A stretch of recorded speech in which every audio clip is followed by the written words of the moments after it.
Now, why can you see? Hello? Hello?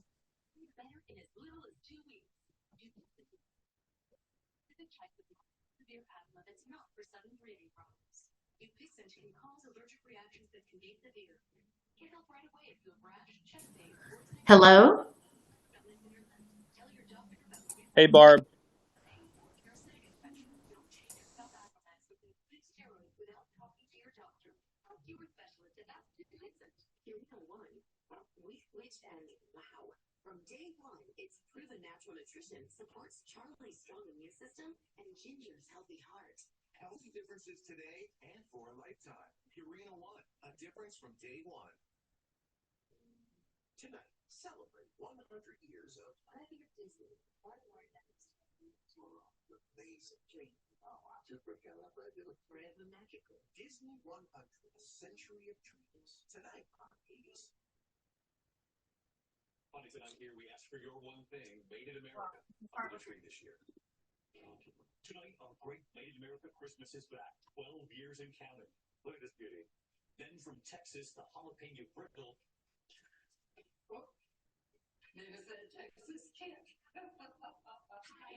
Seat over here.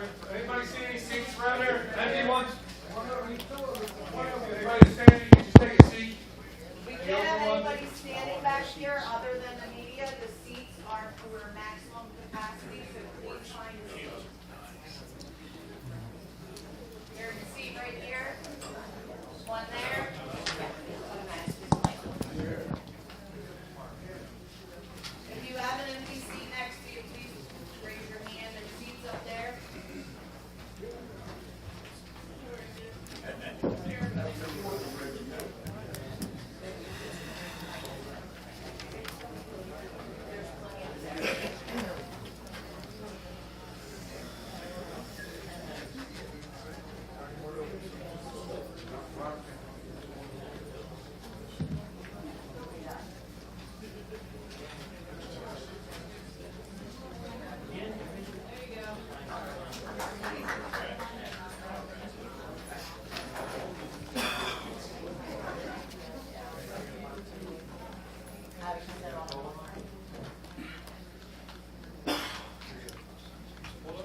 So I just wanted to make everyone aware, for those that are on Zoom, you will not be able to see the courtroom if you are through Zoom, but you can see the participants and you should be able to hear us.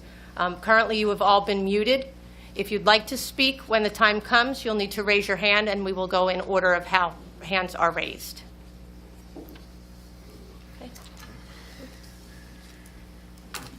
The first thing on our agenda is an open Board of Health meeting. Susan, you have a report? Yes. Just put the volume down. We only had one item for the open Board of Health, and that would be a sanitary condition which was remediated. So we are done for the year, and that's the only report that I have. Okay. This is an open public meeting for the Board of Health. Is there anyone in the audience? Thank you. Would they like to address the open public health meeting? Seeing none, I have a motion to close the open portion of the public health meeting. So moved. Second. Comments? All in favor? Aye. Motion to adjourn the public health meeting. So moved. Second. All those in favor? Aye. Mayor, if you could, though, just move the microphone up just so that we're getting the full.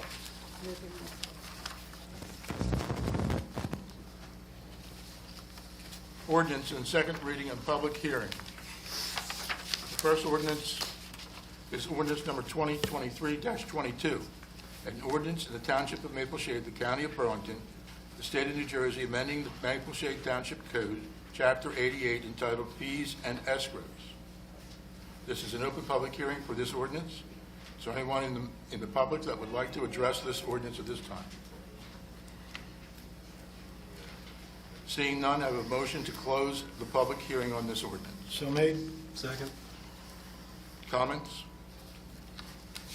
All in favor? Aye. I have a motion to adopt. So moved. Second. Comments? Roll call, please, Terry. Mr. Schmidt?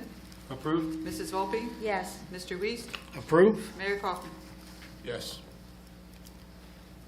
Okay, ordinance number 2023, ordinance number 2023-23, an ordinance in the Township of Maple Shade, County of Burlington, State of New Jersey, amending Chapter 16 of the Township Code regarding the Maple Shade Township Fire Department.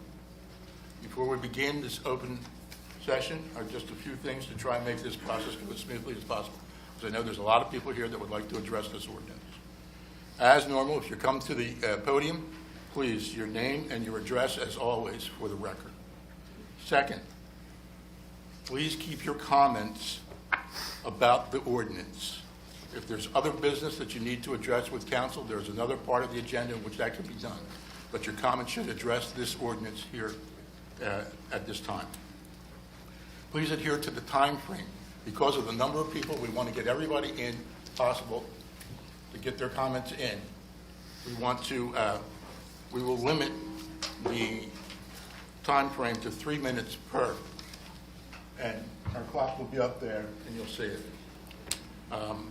There's no yielding of time, so if you don't only use 2 minutes and 37 seconds, that's it. You're not going to, and you will have one opportunity to speak. The other thing I would ask is that you be respectful to everyone that wants to make a comment, whether they're pro or con for this ordinance. We want to hear all your comments, and we want to have everybody able to speak. With that, I now open the public session, the public hearing for this ordinance. I'd like to address the council, please. My name's Harry Palumbo, 43 Fifth Avenue, Maple Shade. My last name ends any association with the other name of Palumbo. To get that clear. Had the honor and privilege of living next door to that gentleman over there. He passed away prior to me meeting him. However, I lived next door to his daughter, Deborah, next door to my beautiful wife, Monica. What's going on today, that man will have tears in his eyes. To go, to find 50 individuals in this town for over 110 years protected us. made this town safe. And you want to go and abolish that. You want to go and jeopardize our safety, our family's safety. Your job as a board is to protect us and keep us safe. Not to go and disband a volunteer fire department which has been charged with no crime but has been given a death sentence. What wrongdoing has they done? None. However, you want to pull the plug out from them.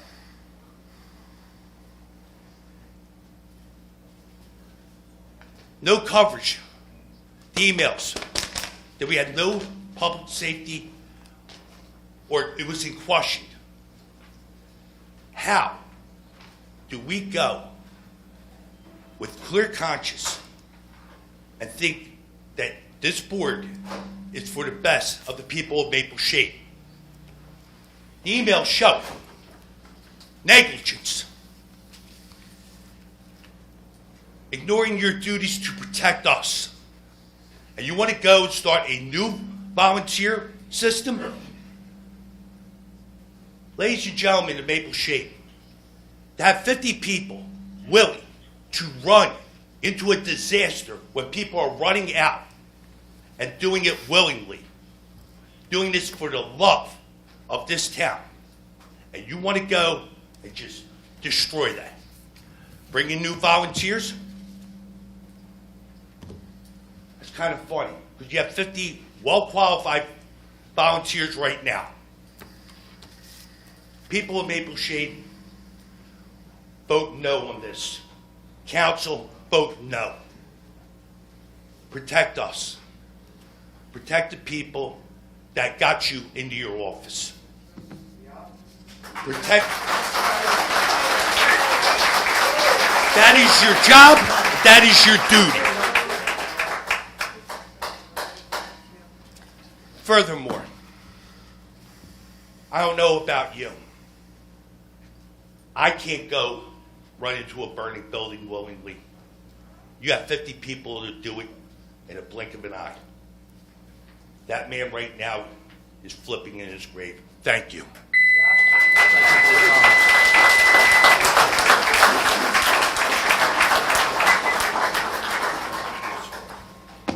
My name is Ed Loomis, 436 East Park Avenue. I've been a resident of this town for like 35 years. I volunteered in this town for many organizations. I was on boards in this town, zoning board, recreational board. I ran youth activities in this town. This town is made of volunteers. We're one of the most fortunate towns around. We have volunteers that volunteer for everything in this town, be it fireworks on 4th of July, Halloween parties, parades, Christmas festivals that we have. It's all made of volunteers. Most towns are losing their volunteers. We're losing the volunteers in this town. A lot of towns around us had to forfeit their volunteer fire department because they couldn't get volunteers. We have the volunteers here. I'm sure there's been mistakes made. Everybody makes mistakes. If you ran an organization, if you're a member of an organization, if you're a member of council, I ran a union, I know mistakes were made. But you know something? That's why they put erasers on pencils. Everybody makes a mistake. Mistakes can be corrected. We learn by our mistakes. To do away with the volunteers who risk their lives day in and day out and don't get paid. To have something go on for 111 years.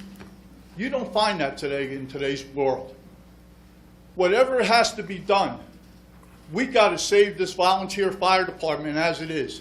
If you think you can start up a new volunteer fire department, you've never been a member of an organization or a fraternity. When you dissolve this existing organization, you're not going to have those people just jump ship to go to another one. This town will be without fire protection, a well-qualified fire department. Whatever it is, it needs to be worked out. 20 years ago, we tried to get a fire district in this town. It's a third party. I don't understand why it wasn't adhered to back then. I think it's time that a fire district is like a mediator coming in. There's somebody besides the council, besides the fire department, third party. I think something like that could be worked out. It's for the people in the town. Whatever has to be done needs to be resolved. We're a small town. Everybody gets along with this town. We don't need this town polarized. And right now, this town is being polarized. And it's going to be the cancer that could possibly ruin this town. I think we've got to start acting like adults and finally, we tell our kids, we work things out. We're adults here. Please, let's work this out.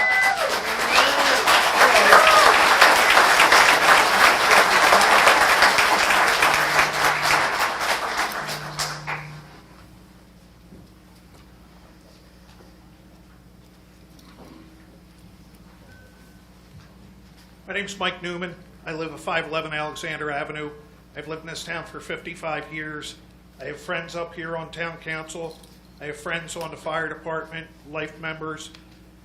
Quite frankly, I've never seen anything like this. This is, quite frankly, ripping the town apart at the moment. It's crazy. I think we really need to slow down. I don't know what the rust of judgment is here, quite frankly. And, you know, it's become personal. And I don't know why it's personal at this point in time. What's the harm in slowing down?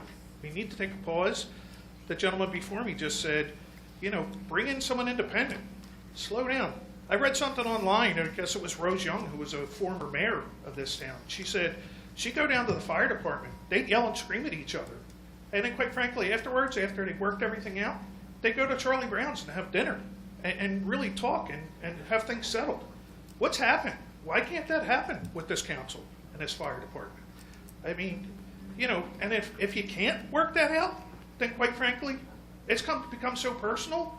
This should not be handled by council and the fire department. It needs to go to a vote by the people of this town because it's beyond what this council should be doing at this point in time. Put it on the ballot and let the people vote for it.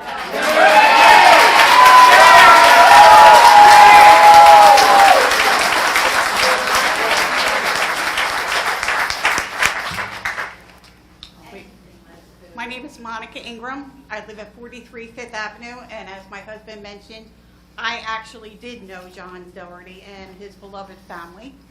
They're very dear friends of mine.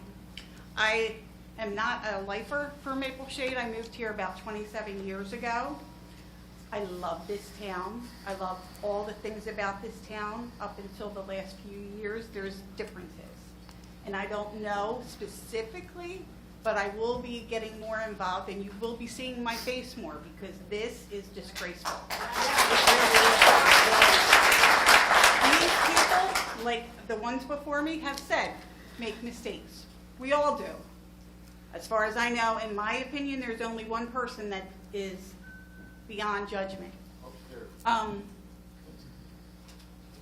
They have stepped in to save this town. They care about our town. They know our town. They live in this town.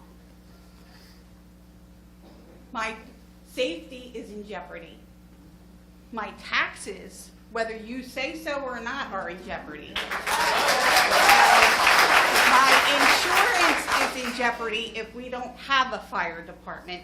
That is going to go up or get canceled or what have you. These are implications for your residents. We need to protect the people that are protecting us. And if you can't do that, we can't protect you when it comes time for election.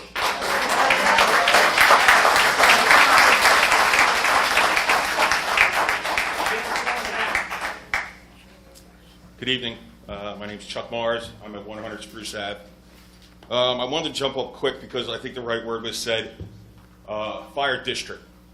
I come from background as a volunteer.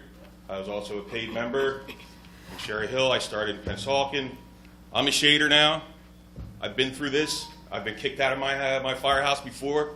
I know what it's like. They coexist together. They can.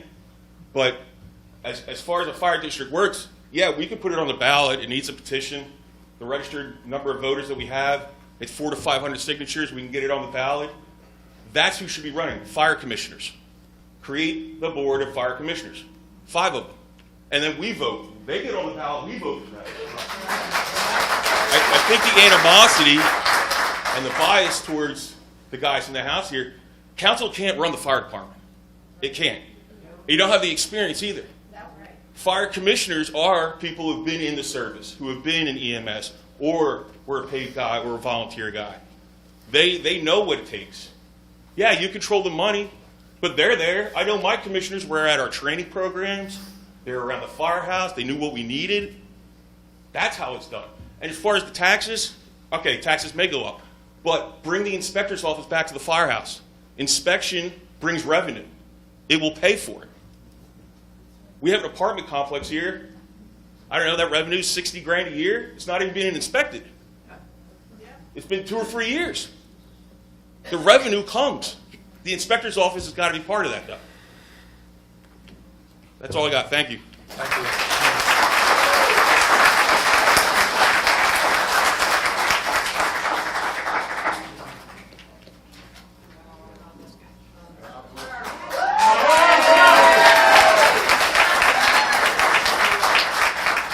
A few of them know me. My name is Joe Turp. I've been in Maple Shade for 72 years. I've been happy to say that I've been a member of the fire company for 66 years.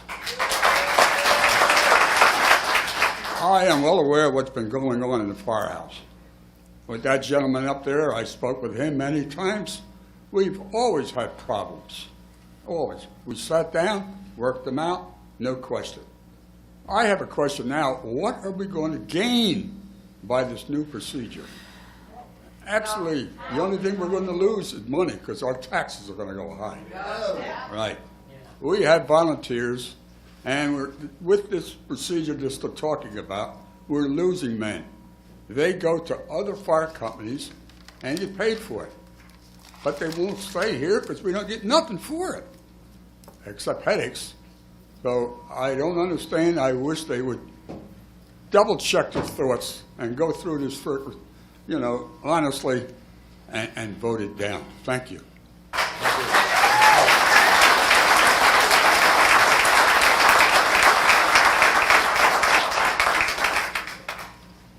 love you, Mr. Charles.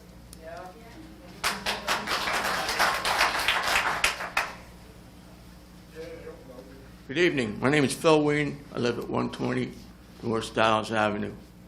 I've been living in this town for 71 years. I've been a member of Maple Shade Fire Company for 50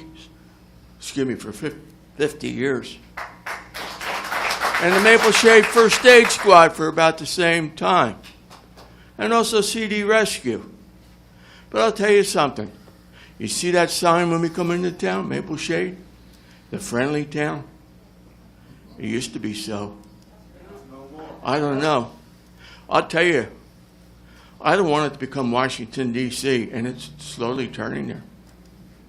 I used to be the chief of EMS, Maple Shade. We used to have our disagreements, but we sat down and discussed them and got things done. That's what we need to do. What's best for Maple Shade?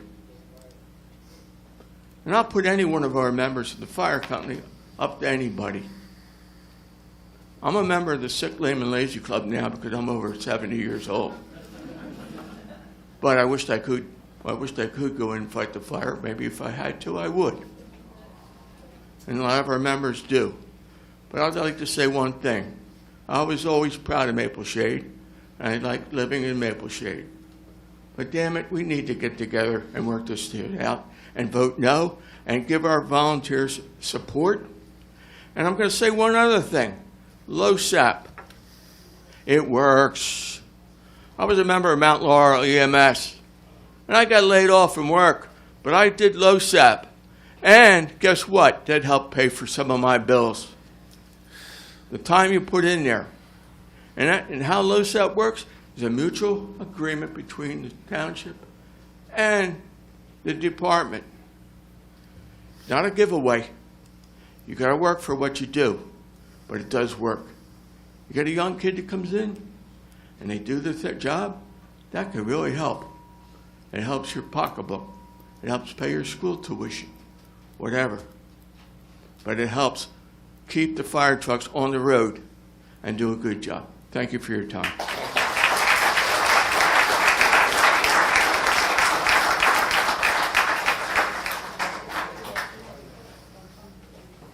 Good evening. My name's Darren Smith. I live at 266 West Linwood Ave.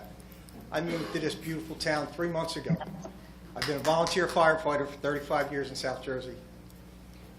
If you get rid of these men and women tonight, my house catches on fire, you're going to triple the response time of a truck coming to my house, and my family could die because the other town's got to come in here, and they're going to get tired of running the small incidental calls. So when a big fire comes in, they're not going to be here as quick. Or if they're on a call in their own towns, they're not going to be as here quick. And you got trucks sitting in a building there, and you're taking the men and women off. You got to allow them. You got to say no tonight and figure something else out to keep them trucks in that building responding to the calls, because you're going to kill somebody. Just say no. Work it out.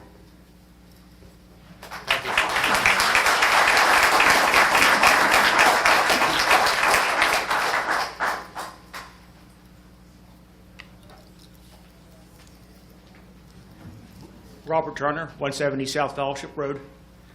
I was a volunteer fireman, I guess about 7 years at Cinnaminson, and I did about 10 years here at Maple Shade Fire Department. I resigned about 20, 30 years ago. It's a very difficult job, getting out of bed in the middle of the night, responding to calls. And I personally had to drop out because it was just too much for me to do and have a full-time job. There's probably many guys like this in the back, and gals, that are struggling to do the fire department type work and their regular job too. What you're doing to them now is making that job much more difficult. Should you go paid, and that may be happening, you're going to lose a lot of them. I don't think you're going to get them back.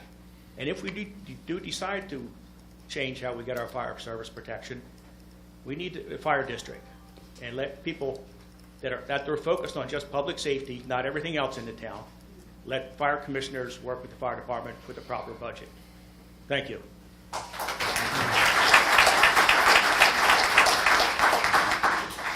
Michael Stevens, 47 Cherry Avenue. Listen, I'm a rookie. I only got 16 years. But all these young guys that are volunteer firefighters work 2, 3 jobs plus volunteer, plus wake up 2, 3 o'clock in the morning without a word, jump on that truck and go.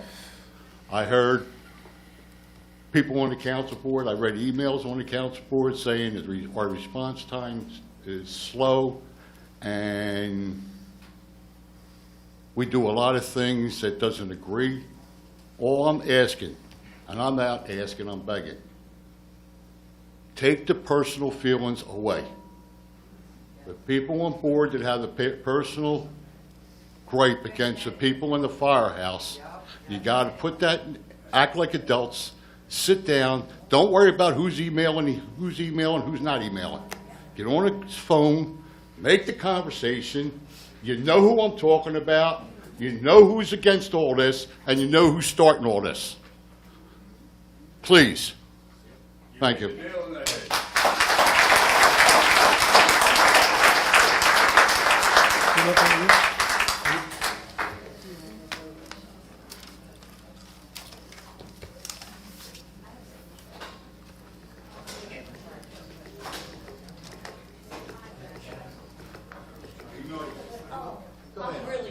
I will take Deb Simonsick, 17 Overbrook Avenue, Maple Shade. Maple Shade. Last time I was here, a couple years ago, I got real emotional, and everybody said, you can't do that. Don't get up there. I thought of something while I was sitting there. Wasn't going to say anything. I was here 2 years ago, and I did get really upset. All I have to say to you guys, after we told you 2 years ago what we wanted, you know what you did? Yes, yes, yes, yes, yes, yes. Are you going to do that again tonight? Shame on each one of you.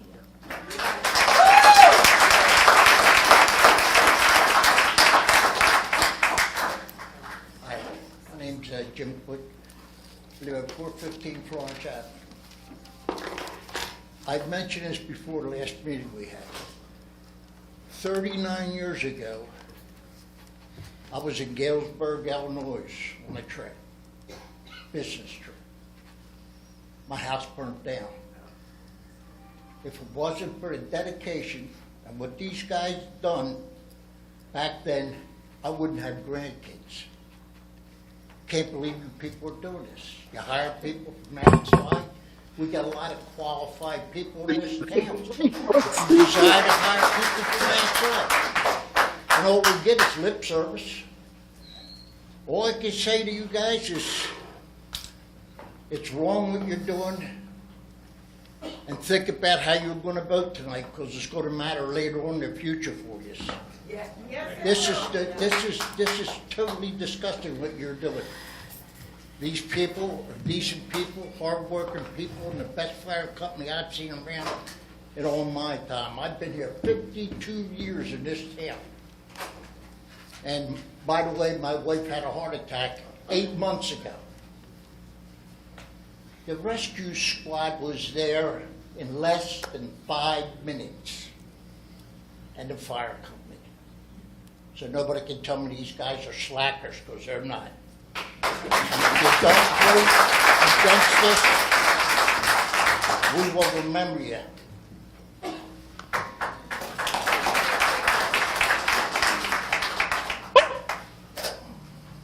How you doing? Andrew Simonsick Jr., 17 Overbrook Ave. I'm here on behalf of Independent Fire Company number 1. And one thing I'll tell you that we brought up in the past, and I'll say it again, I don't know if you guys remember it or even listened to it the last time, but we did tell you that there was an ongoing daytime issue with responses. It was a known fact. We knew that. We brought it to your attention. Myself and the deputy chief brought a program upon you for a daytime duty crew program. We were shot down because the township didn't have the money. We understood at that point. But then you went ahead and decided to hire Joe Palumbo for $78,000 a year instead of investing that money into the volunteer firemen that were in the town that could have provided more service than he can for a daytime response on a truck. So let that sink in a little bit more. Maybe you're prioritizing where you're putting the money in the wrong places.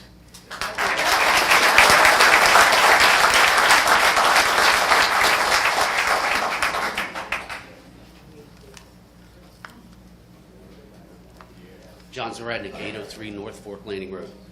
I had a whole list of stuff I wanted to say, but I'm not going to say any of that. I'm just saying, I've been in this town most of my life. You guys, this town is divided. You 5 people are the only people that can bring us back together. We need to get this town united again, because this is not going well. So that's all I want to say.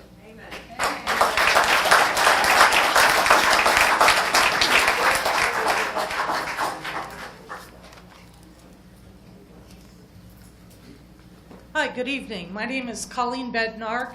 Hewlett is my maiden name, and my 2 parents perished in a fire at 208 Bailey Avenue. I am not here to at all belliger our volunteer fire company. They were there in less than 2 minutes to try to save my parents. I want to know the hands. If you could raise your hand if you have been impacted by fire, because I certainly have. And those gentlemen showed up at my parents' funeral services. That's the type of integrity, that's the type of volunteer services you have with these people. Should I be bitter? No, because they did their job.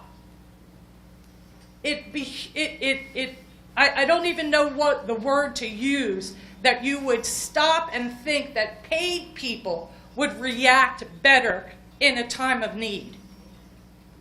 It comes from the heart. It comes from the service, the dedication that people have. And that's what Maple Shade people were. I've left this town and I've come back because my parents perished. And I don't think that sits or rings well in your ears, that you would allow this to be even a debate at this time. Things have been brought to your attention year after year after year. At what point do you get paid a salary to perform? Yes. That's what we're talking about. That's what's got this town divided, because we understand there needs to be progress. We understand there needs to be better equipment. We understand there needs to be possibly more people during a day service. But come on now, not everything comes with a price tag. You cannot replace a volunteer department with paid people and think that you're going to have better results simply because you pay them. Prove to me where that's a fact. I thank you for your time.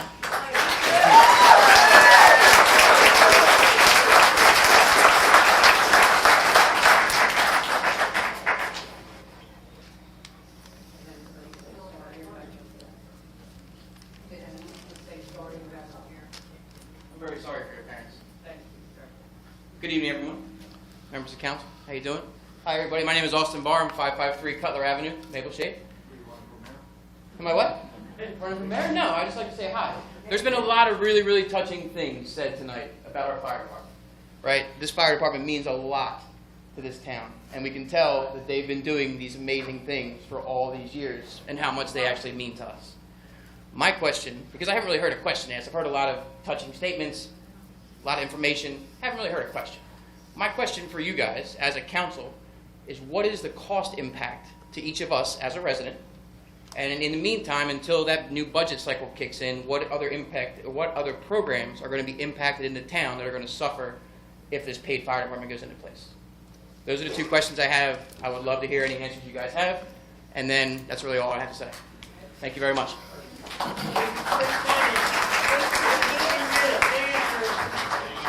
You get 3 minutes to answer. Yeah, we want to answer it out loud.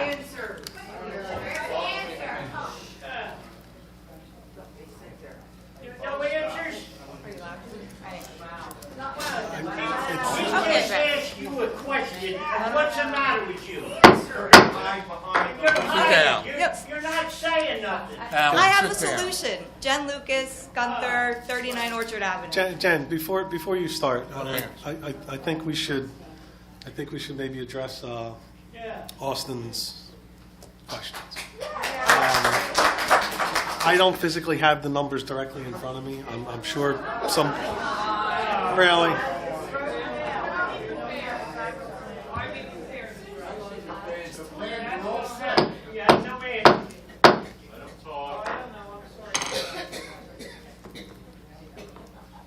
The exact number I don't have in front of me, but I'm sure that Mr. Palumbo can give me that.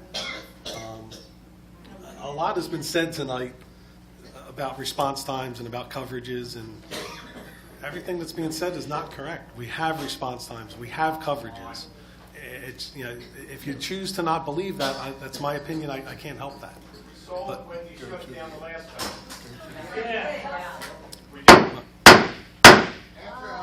Please, one at a time. Can I just talk? Okay. Order in the court.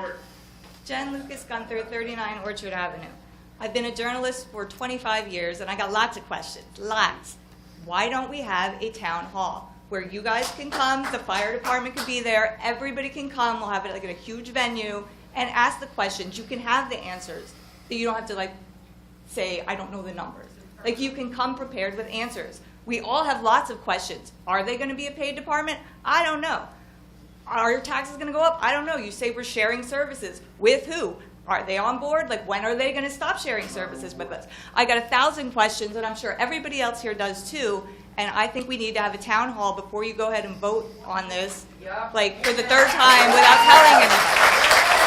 I will make it happen. I will get you the fire. I'll get an independent venue that, you know, like, everybody can feel happy and safe, and get our questions answered before you just like pull the wool over our eyes and act like you don't care about us. I moved here because I want my family to be safe, and I'm not feeling too much safer here anymore. Thanks.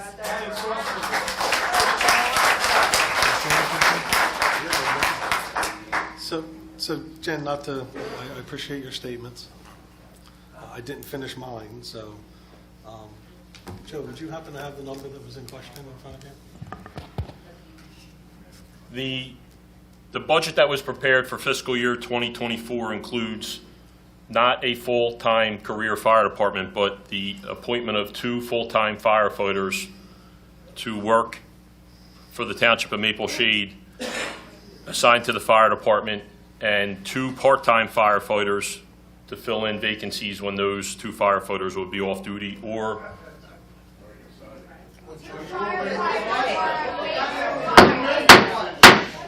Let him finish, please, and then if you have questions, you come back up. the budget. I asked, just a minute, Sure. Joe. I asked everybody in the beginning to please respect everybody's right to talk. We respected all your folks. Nobody got up and said, hey, so let Joe finish, please.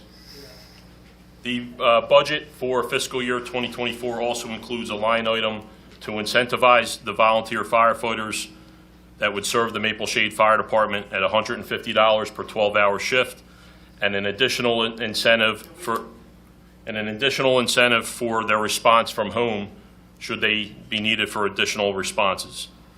The total number, the municipal budget for the fire department for fiscal year 2023 was $150,000, and the proposed budget for 2024 is $490,395.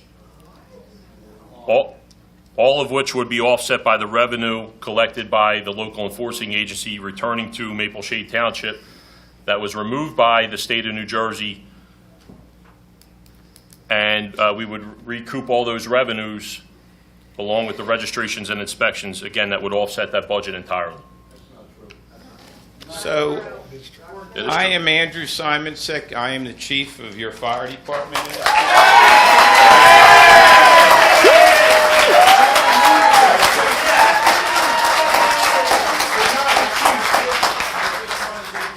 just want to give you a little history here of,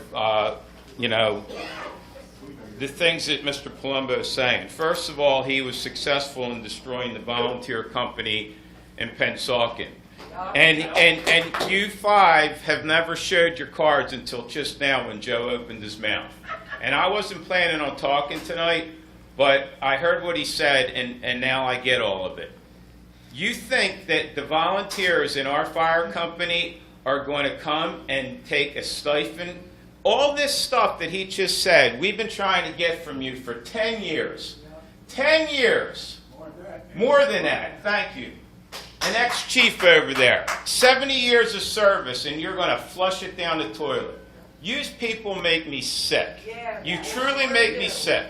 What you've done to me personally, violating my civil rights and my due process, and that's not over. You all sit up here hiding behind you can't make statements. Well, those 1,500 emails that we have, we're going to start giving to all the residents about that township manager, about that man sitting right there. All right? Our fire department isn't perfect. It's not perfect. And there isn't one organization in this country that's perfect. Excuse me one minute, Andrew. We can't hear Andrew speaking when you keep clapping over him. So please. There's not one organization that is good and perfect in this country. No fire department is perfect.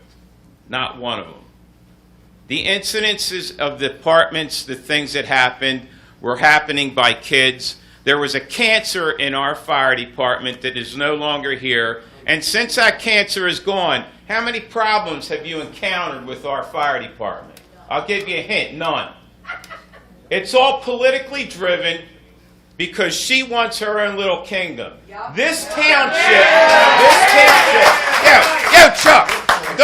Chuck, don't look away. Don't see and discuss, because these people right here have more disgust and disdain for you 5 than you can even imagine. What you're doing to this township is irreprehensible. Listen to me. I'm just trying to hear you, but I can't hear you over everybody yelling and shouting. Please wait till the end. There is all kinds of information, and anything that's come out of this council and her is just propaganda. That man was hired to destroy a volunteer fire company, and the only thing that this comes down to is control. And the only way you can get control of the fire company is have her change, or change the ordinance. And once you pass that tonight... Thank you. No. Once you pass that ordinance tonight, I'm going to tell you what's going to happen. We know. That you do? Do you really? Tell me what's going to happen. Time's up. Thank you, Andrew. I'm going to have the dialogue. What's going to happen is the volunteer organization that you currently have that is in place is not going to help you out. You've preyed on our goodwill for many years, and it's over. So you stick to the 5 minutes so you don't have to hear it. You're just shutting down our civil rights and ability to talk and speak. I don't think everybody in this room cares if I speak for another 5 or 10 minutes. You better think about what you're doing to the people of this town. He's sitting up here. He doesn't care. He goes home to Pennsauken. You're affecting fire service. remove you? Oh, wait, the state removed you? Yeah, you want Down with Jansen. When I win the lawsuit and you all find out the truth, we're going to have the last laugh. Order, please.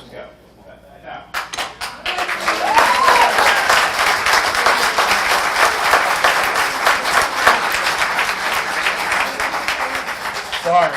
No, that's okay. That's okay. Go ahead. Angelo Spinelli, 111 East Park Ave. I lived here for my whole life. Only thing I want to say is growing up in this town, it was always about people helping out each other. If a neighbor needed something, we would knock on their door, they would help you do it. If someone needed help volunteering with something, you would pick up the phone, someone would come help, work a snack stand, coach a thing. I think that we really need to come together on this because I've never seen Maple Shade this divided, this angry. I think we need a volunteer fire department. I don't know all the ins and outs in the background of everything. I think we need a volunteer fire department. I think if you vote yes on this ordinance, it's just going to tear this town apart more. And we rely on all these people in this town to come together and help each other out. That's what makes this town great. That's what makes, from when I was a kid, that's what is instilled in me, was helping people out. Because seeing my parents and seeing my parents' friends volunteer and help each other out, this is just tearing everyone apart. I think we really need to think about that because that's what really makes Maple Shade a great town, is that we come together and we help each other out when things are going bad and things are wrong. There's got to be a way to figure this out and make this work. Thanks. Mayor Kaufman, we have someone on Zoom that's been waiting. What's next? Fund the police? I'm surprised. Excuse me. Excuse me. Ms. O'Donnell on Zoom, you've had your hand raised. If you could unmute yourself and ask your question? Yes, can you hear me? Yes, we can. Hi, Jennifer O'Donnell, 306 West Woodlawn Avenue. I just want to say just something, I may be personal, but I've been the Ladies Auxiliary. I joined 16 years ago, and I did leave for a while and came back because it was such a family at that firehouse. I love every person up there. I've seen so many amazing things happen through this firehouse. I volunteered in many organizations, but nothing like the independent fire company, and it would be really sad to see it go. I've lived in this town. I love this town. I love everybody in this town. I even work in this town. So I just wanted to just say something because I felt like I couldn't hold in anymore, that I do not want to see anything happen to this amazing fire company and to my dear friends there. They're like my family. Thank you for your time.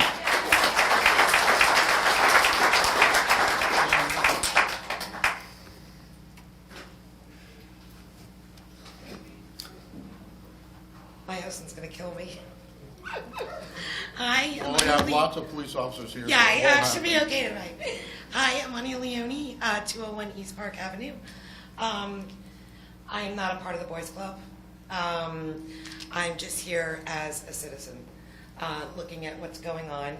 I was not born here. I was not raised here, but I did raise my children, and I did marry a Shader. So, with that being said, my question is, what happens tomorrow? If you vote tonight, is there a plan in place for tomorrow? Are we expecting this to go to January 1st? Is there something that you have already in place? I don't know if you can answer me. I don't know if you really want to. And that's okay. But what I'm asking from the township is to give us that piece as members of Maple Shade, what happens tomorrow, what happens next week, what happens next month? I understand there's a plan for the finances of what's going to happen, but a lot of people here don't speak finances. I'm sorry. Okay, I'm sorry. My apologies. I thought I spoke loud enough. Anyway, is there going to be something in layman's term given to the township people so they know exactly what's going on? That's all I have, and bring a dispensary in, you'll pay for everything. Thank you.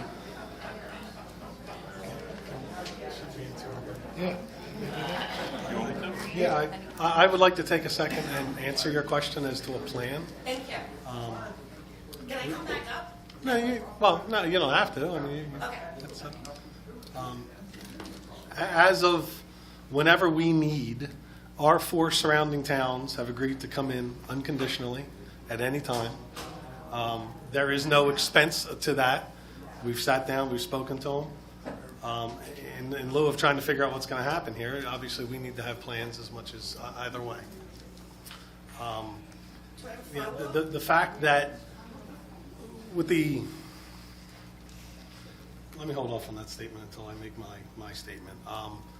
We do have a plan. You will have coverage. You will have coverage 24/7, which we do not have now, admittedly by our own fire department. We do not have coverage. You will have. That's not true. Excuse me, Mike, Mr. Stevens, Mike, you had your please time. stop. Mike, No, please sit down down, and let me Mike, please. explain Wait myself. a minute, you're telling these people lies. The civil service exam isn't due for until 2026. So what are you going to do? Now, he's saying he's going to hire people. You cannot hire people without civil service. And number 2, our coverage, I sit in that firehouse from 8 in the morning till 2 in the afternoon. I respond to every call. I have the deputy chief with me, or I have the battalion chief with me, or I have 2 firefighters with me. So, and then 5 o'clock comes around, you got all the young guys that are working 1 or 2 jobs to come up and do it. 2, 3 jobs. Now, how can you sit there and say that there's no coverage? Can I answer that question? Yeah, please. Because your ex-fire chief told us, hands down, 6 A to 6 P, Monday through Friday, we have no coverage in this town. That was his words, not mine. When did he say that? He said it 50 times. He said it on record, he said it in meetings, he said it 100 times. All right, but wait a minute. So, Oh, wait, so wait. that's what we have to go by, Mike. We have to go by the gentleman who used to call your fire chief. All right, now, all right, we're going to go by what people say. Reese was questioned by a civilian. Is it personal? If Simon said would step down, would all this go away? He said yes. So this is personal. That man over there shut 3. You can bang on that all day. He shut down 3 firehouses in Pennsauken. Don't get yourself in trouble, Mike. Sit down. Don't get yourself in trouble, Mike. Please. Brian. But why are they lying? We're not.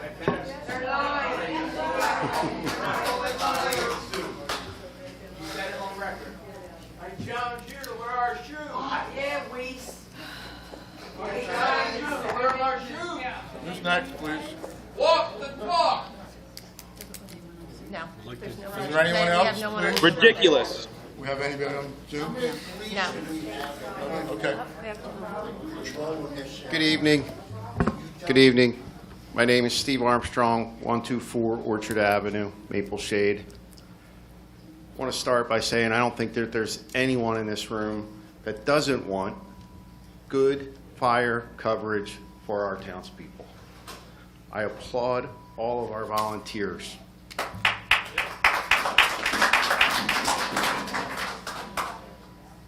Somehow we have to work this out. I have some concerns about the resolution that is being voted upon tonight. I've read it. I find flaws in it, the way it sits. The first sentence strikes out the word volunteer. But later in the document, in bold, which is supposed to be the new terminology, it says volunteer fire department. Well, is it volunteer or isn't it volunteer? Those sections also state that they reference section 161. There is no section 161. It's 16.1. So with these errors in this document, I don't know how you can vote it in tonight without changing it. And when you change it, what will it really say? Okay? So I think, for me, it's, as other people have said here, take a step back, reread it, make it what you want, do this again. There's language in there. There's language in there. There's a bunch of stuff that's stricken through. There's it's language. It looks like it's old language because it's not bold. It's stricken through. It's not in the current code that's out there. So and the minutes from last meeting are not on the website, so I can't tell, was that written in at the first at the last meeting, but then stricken through at some point between then and what came out today? So I'm kind of confused by this document. And it has to be changed because there's errors in it. And my concern is, what will it be when it gets adopted, if it gets adopted? Okay? So I implore you to reread it, update it, put it back out to this town, and then we can have this meeting again. Okay?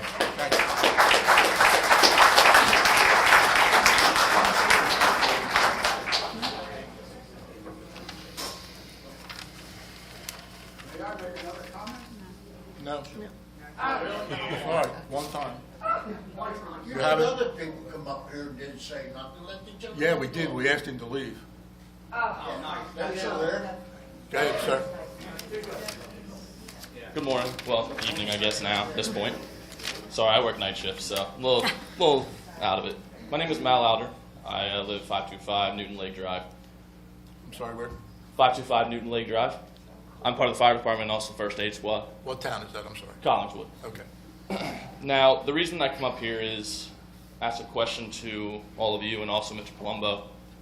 Do any of you understand FPA standards and also state laws that regulate how many firefighters have to be on an engine? Yep. And how many is that, if I may ask?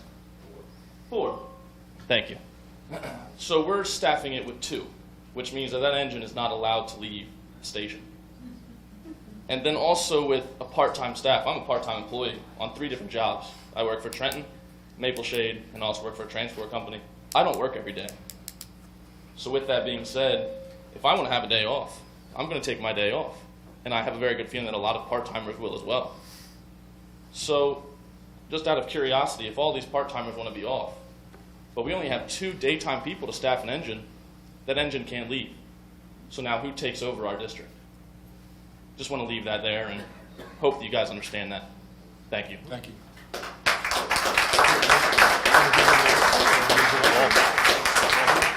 Would you like an answer to your question, sir? I would. You addressed it to Mr. Palumbo, so I'm going to let him answer. Oh, yeah. I'll come back up. I would like an answer. Sure. That would be great. There is no state law requiring a minimum number of firefighters on a piece of apparatus. Can you show me where that is? Because there is. There is. There's multiple. In Maryland, Indiana, and New Jersey, all 3 states of which I'm from, and also Virginia, there is as well. Can you tell me what the law is? Yes, the law is that there's a minimum requirement of firefighters, at least 3. In Indiana, it's 4. In Maryland, it's 3 as well. And in New Jersey, it is either 3 or 4. I'm unsure of the 2, so I won't. Sir, there is no comment on law. 2. So I wasn't allowed to finish, or permitted to finish my answer. We're hiring 2 firefighters to start a staffing program and augmenting that with part-time employees and incentivizing the volunteers, exactly what the fire company had requested. Okay. On a regular basis, the Maple Shade Fire Department records numerous no responses, 163 through 11/26 of this year. Okay. On a regular basis, the apparatus is manned by 1 member of the Maple Shade Fire Department. So your statement is false in that when we appoint firefighters to serve the Maple Shade Fire Department, the apparatus won't be able to leave. So please don't misinform the folks in the room in saying that the apparatus will not be able to leave. Am I able to rebuttal your statement? Please. Okay. So yes, you are correct that there are times where one person will be leaving that engine, but you have members of this fire department who are able to respond to scenes and POVs. We also have chase vehicles and also chase vehicles, if you'd like to call them that, where members are also able to respond from there and bring their gear into the vehicle. So yes, we are able to leave, and it's been done multiple times, as long as those members arrive on the scene and that engine's able to be staffed. The problem, though, sir, is it's inconsistent. So is a paid department. Ask Cinnaminson. Ask Palmyra. Ask the rescue squad. Palmyra's not a paid department, sir. They are on their EMS. They're not a paid fire department. Don't have to be a paid fire department. They're a paid EMS department. The question you challenged me back with was ask Palmyra. They're not a paid fire department. EMS is still part of a first responder, am I correct? I mean, I'm answering your question, sir. Palmyra is not a paid fire I'm department. answering your question. Is Palmyra part of a first responder aspect? Are they or are they not? They are they?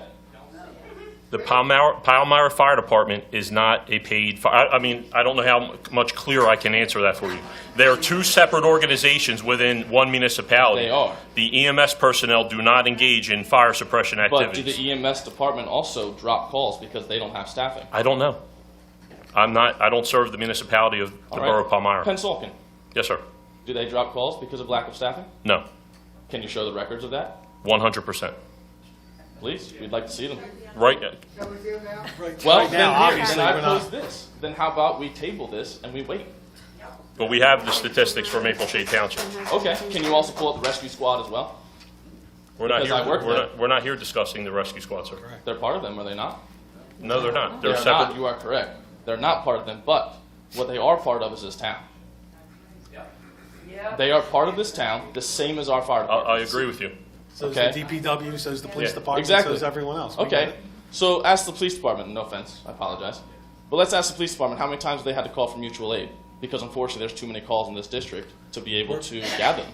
We're off topic here. We're talking about our fire department, not our police department. not I yield our- my time then. If we're off topic, then I yield my time. Thank you.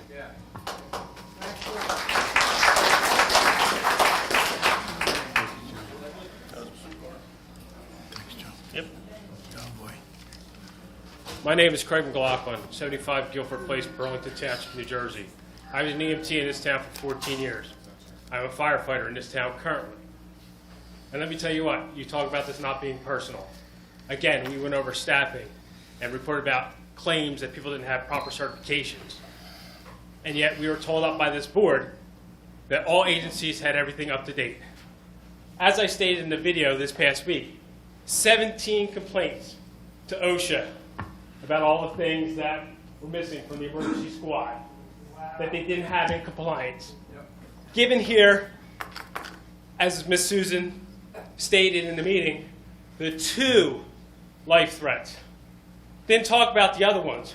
I had the email that was sent to her, was sent to me, was sent to the chief of the squad, of all the violations and all the dates they had to get them corrected, including, but not limited to, bloodborne pathogens for 14 years. I'm a bloodborne pathogen instructor. I teach at the fire department every year. I am employed by this town by being a vendor. Okay? I tried to teach across the street. I tried to teach an emergency squad. They refused me, discriminated against me. So you sit here and tell me it's not personal. It is personal because I have the proof right here of all the violations of the squad, but you didn't shut them down. You shut the fire department down. I have all the complaints right here. Thank you. Thank you.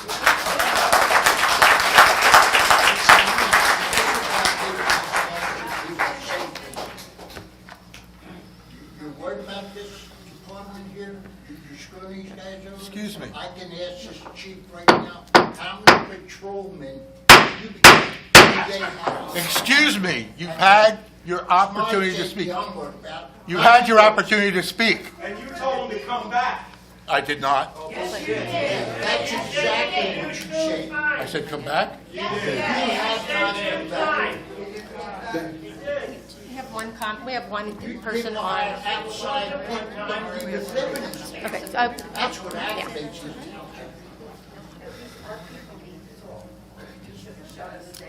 Good evening. Good evening.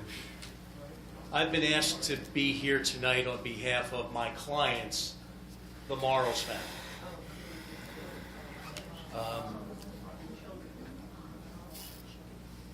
I'm here because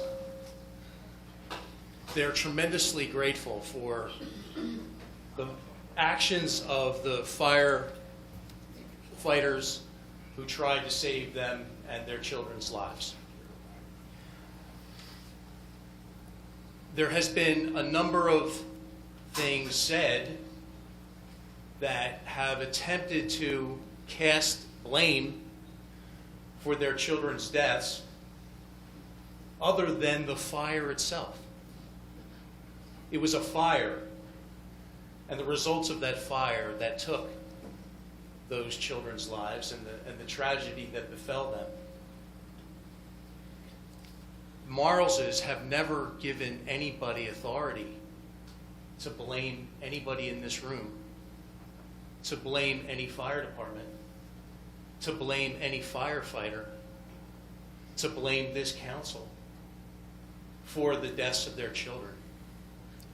And on behalf of the Morrows family, I would respectfully request that their name and the tragedy that has befallen their family not be used as a political football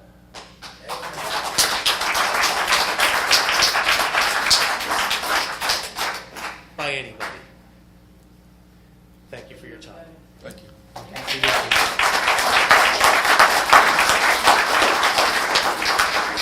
Mayor, I have one waiting on Zoom, Okay. if you don't mind.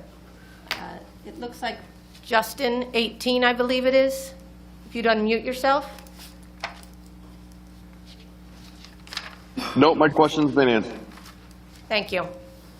Question's been answered. Thank you.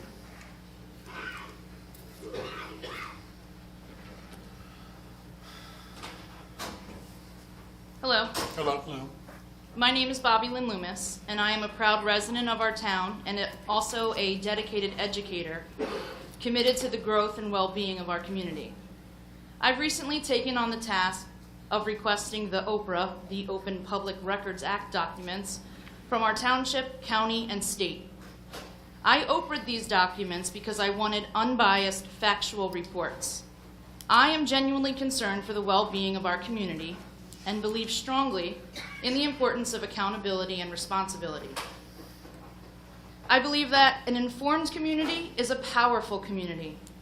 We should be using these documents as a catalyst for positive change, for growth, and for building a future that reflects the shared values that us Shaders hold preciously. During Monday's Q&A session, I earned the label Keyboard Warrior for questioning the chief based on verifiable facts from the OPRA documents. Throughout the 2-year ordeal, my stance remained impartial, grounded solely in cold, hard facts, not biased information. These documents unveil a narrative of our fire department's issues and how council, along with our township manager, faced resistance while attempting an amicable resolution. Sadly, these documents have since been dismissed as false or coined allegations by the person they portrayed negatively. I am profoundly perplexed as to how official and factual records can be viewed as hollowed conspiracies. Emotions are high because there is so much passion in town. There is so much passion and love for this town. However, the escalating council versus fire department conflict has become irrationally personal and disgusting. As a school teacher, the childish behavior I've witnessed on social media surpasses anything I've ever dealt with among children. I want to emphasize again that the purpose of my efforts was not to point fingers or to cast blame, rather an invitation to seek the facts and truth behind the social media gossip trains. I was also hoping to engage in constructive dialogue, work collaboratively with neighbors to discuss solutions, and most importantly, build a community that we can all be proud of. In my investigation, there is a crucial document, the MOU, which was signed on August 31st of 2021. This one piece of information can debunk numerous rumors and the false narrative as it outlines the agreement between the IFC and the Township, stipulating that in return for reopening and restoring services and tabling the contentious first ordinance, the IFC would address specific matters within 2021. Why are we 2+ years from said MOU and still grappling with identical issues, uproar, and backlash if everything has supposedly been addressed? In Monday's Q&A, I asked several questions. Thank you. End of time. Thank you.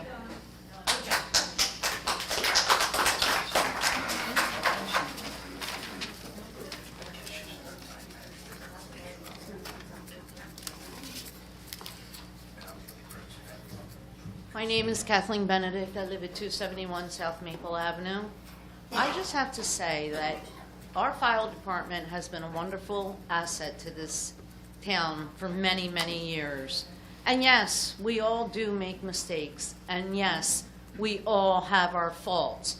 But when things come personal, it's just not good. I have run many of things in this town as a volunteer.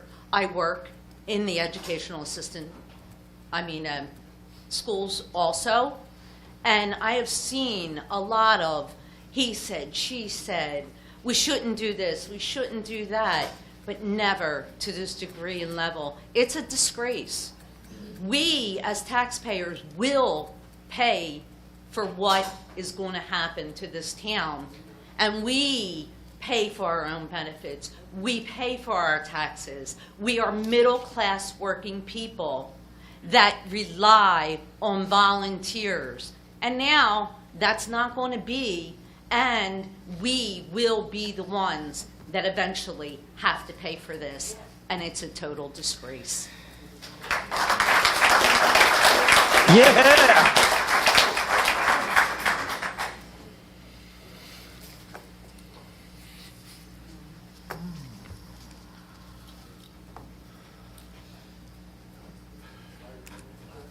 Good evening, Council. First time I'm back since I left.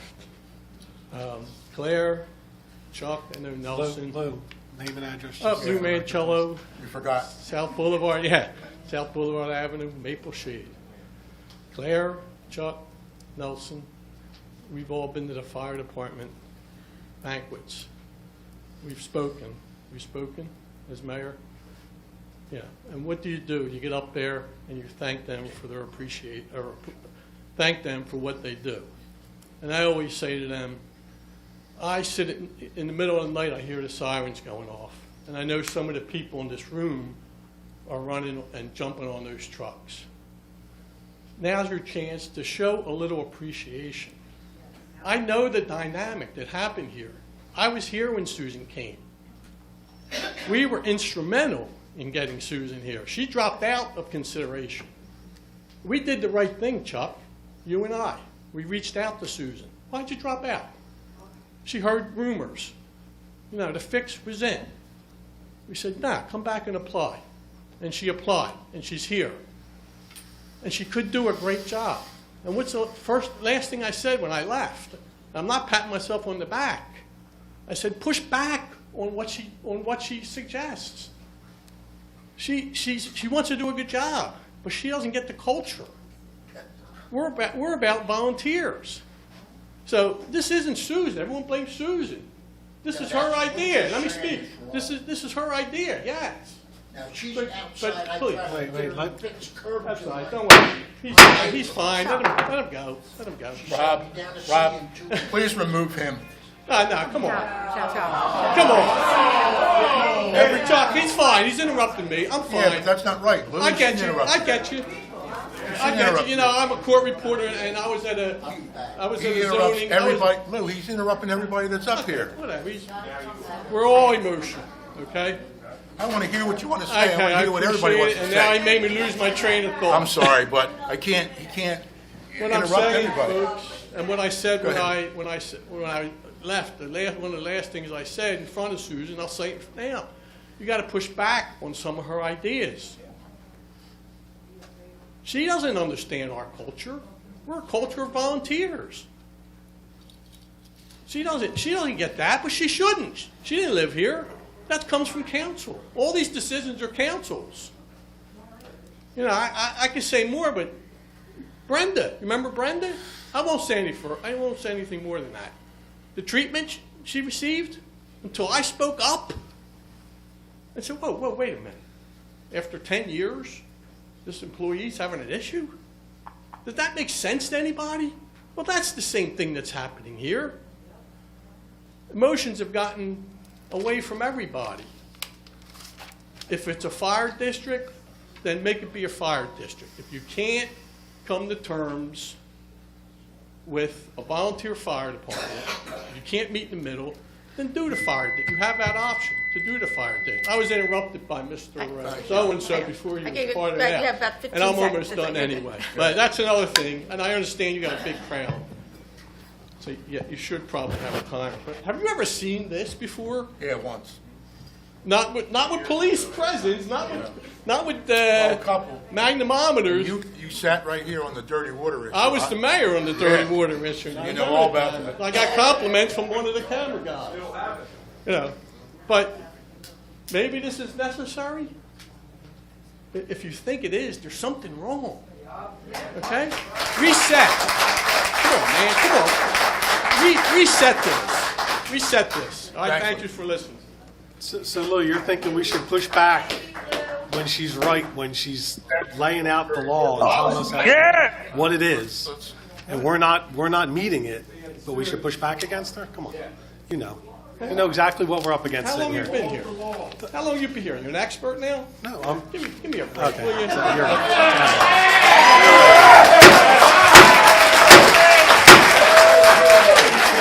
I'm sorry, man, I can't hear you over until, thank you. Go ahead.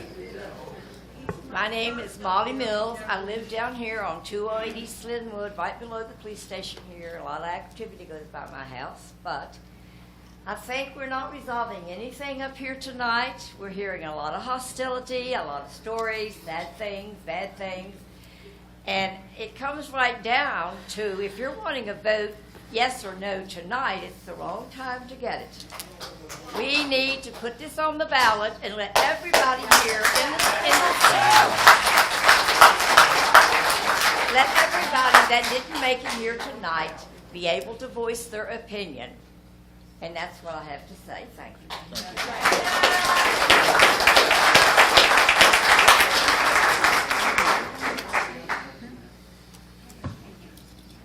Any more Zooms?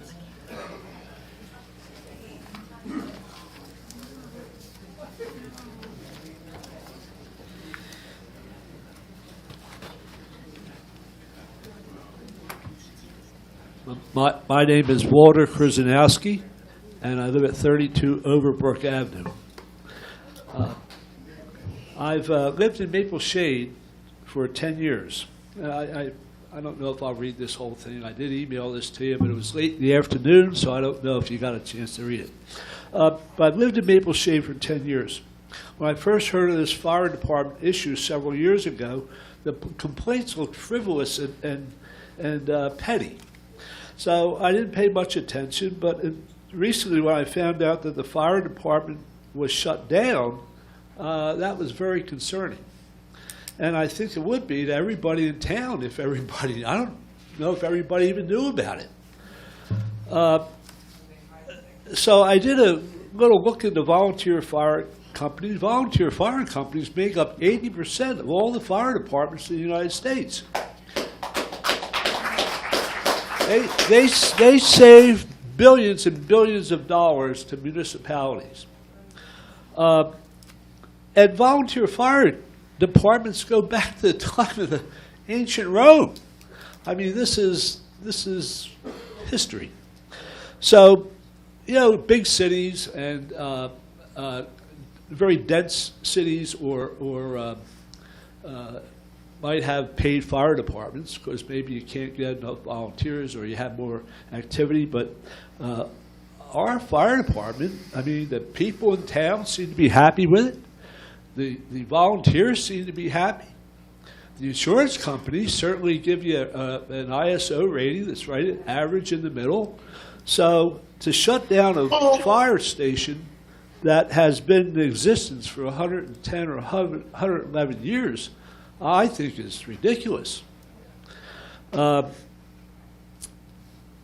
I had some questions, and I heard some things about plans for replacement, but that was one of the questions I had. I read earlier that you weren't going to answer any questions, so I didn't expect any. But what was the plan for replacement firefighters? You know, what would you have to do? Have a commission to study it? That's going to cost a lot of money. And then what are they going to recommend? Building additional fire stations? Upgrading equipment? Maybe giving you green apparatus? You know, in Deptford, when they went to a paid fire department, they bought an electric fire truck. Anybody here want an electric fire truck? All right, there you go. Maple Shade's a small area. It's mostly built out. It's not like Morristown next door where they're expanding a lot more ground and everything. I know that you have arrangements with neighboring towns for assistance when you need it, and you know, losing an independent fire company opens the door for mergers, acquisitions, and consolidation. Okay, so all right, thank you.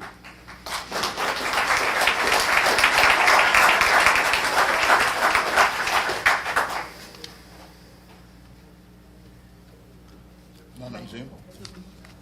No. Oh, wait a minute. Hi, I'm Ginny Galicchio. I actually live in Mount Laurel, and I'm here representing my mother, Virginia Hart, who lives at 507 North Maple and has been a resident here for 63 years. Is this Yeah. mic? There's a lot of mics. That one right there, the ones on the podium are for the TV. TV, Okay. yeah. Okay, so actually, my question is mostly to Councilman Schmidt. So, Councilman Schmidt, at the meeting on November 9th, you said, and this is your words exactly, our neighboring departments have put us on notice that they will not continue to cover our daytime fire calls. They have exhausted all their options. They are tired. Their call runs are through the roof. These are your words exactly as transcribed. So then there was a letter issued to the town saying that now the surrounding towns are going to provide all the service. So my question is, which is it? Are they tired of handling just the day calls, and now they're embracing doing all the calls for the town? Like, it doesn't seem to make sense. It seems to be contradictory statements. So which is it? It is both. They are tired. They don't want to come in. We've sat down with all four chiefs, and they will absolutely be here. They understand what the predicament is here, and they are willing to help. So, well, it is true. I spoke to the Mount chiefs. Laurel, It is true. where I do live, they have said that they will provide support. They're not going to get involved in your politics. Correct. And it's only temporary, not long-term. So that's what they're telling their residents. So you better have a backup plan pretty fast, because Mount Laurel is probably one of your biggest, departments that are going to provide support, and you only have a little bit of time because they're not going to do it very long. And they also said if we have a call, that takes priority. So these people deserve, fire service in this town. My mom is 89. She's not going to be running out of her house, so somebody's going to have to go in and get her. So I want to make sure she is protected, and that's all I have to say.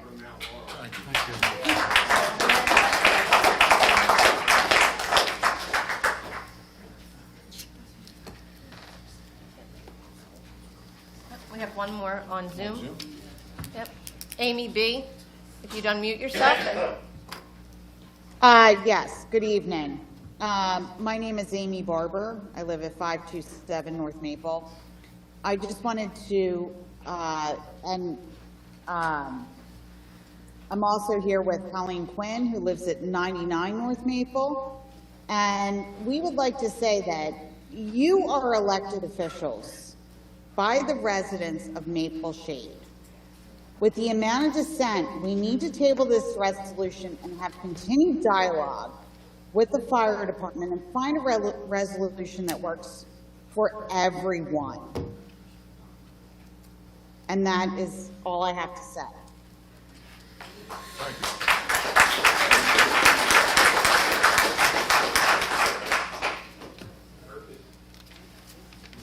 Is there anybody in the other room, Susan?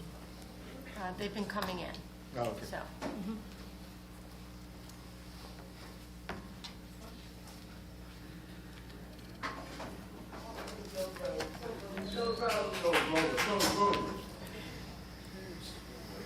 Hello, my name is Rose Bauer. I live at 82 East Germantown Avenue, Maple Shade.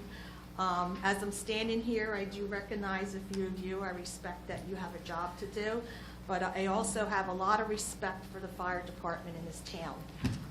You may laugh, but I met most of them playing bingo at the fire department. I can't tell you that they are the nicest people. I know they're dedicated. I would support them with anything they have to do. I also feel that anyone that's on our council really should be from our town. Why? Because people from our town are going to look out for us better. I have lived here 35 years. I've not one time heard anything bad about this fire department. Then all of a sudden, a new person is in. There's things being said that it's like really kind of a personal problem. And I don't like that. I feel that you have to work together. Our town is a great town.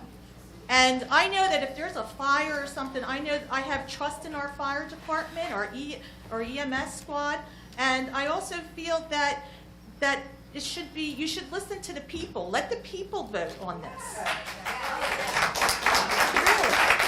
I mean, we're all here, we all defend the fire department, and I just feel like it should be that way. And I don't feel safe. I've never heard our town had a closed fire department. I've never felt so unsafe in this town from that. And if it's going to happen again, or I just don't feel safe.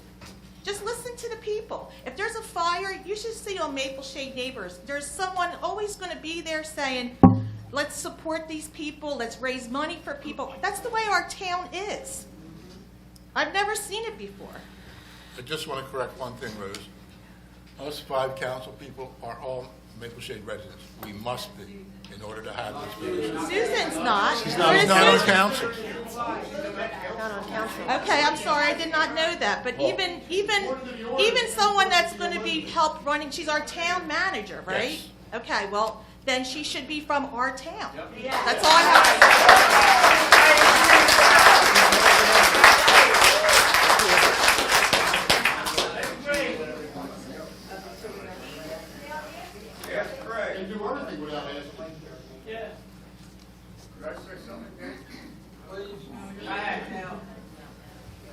I'm making an exception. Down with dancing. Answer to the problems. Unfortunately, many years ago, the fire company requested for a fire district. I wonder if everybody knows what a fire district is. A fire district is commissioners are voted by the township people. The commissioners run the fire company. The taxes that are paid for by you do not go to the township, it goes to the fire department.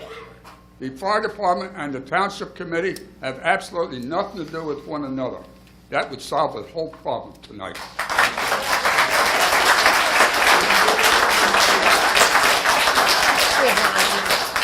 We have another one on Zoom.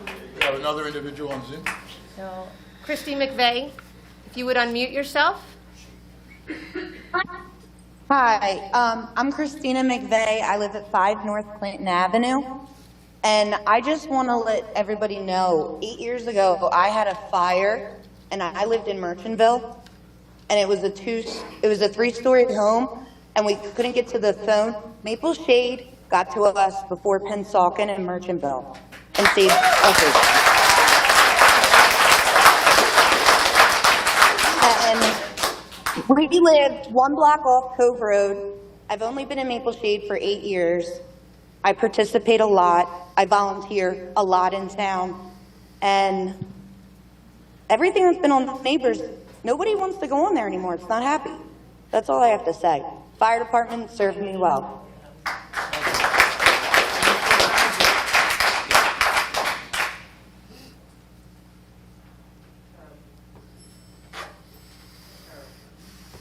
one else. Nobody else? Any other members of the public?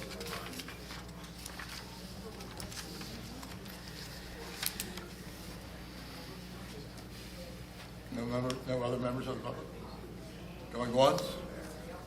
Going twice? I don't want to keep anybody from... Yeah, I got something to say. Alan Coyle, 317 Fernwood Avenue. Well, we always had a manager before that was always from the town. Now, why do we change the rules? What are you dictators up there? We're not in a communist country now. We got a rule here, you know? We had, I can't believe you pay her 170 or 180,000 for her. She's higher paid than Morristown and all that. And as far as the fire thing, we should be honoring all these guys.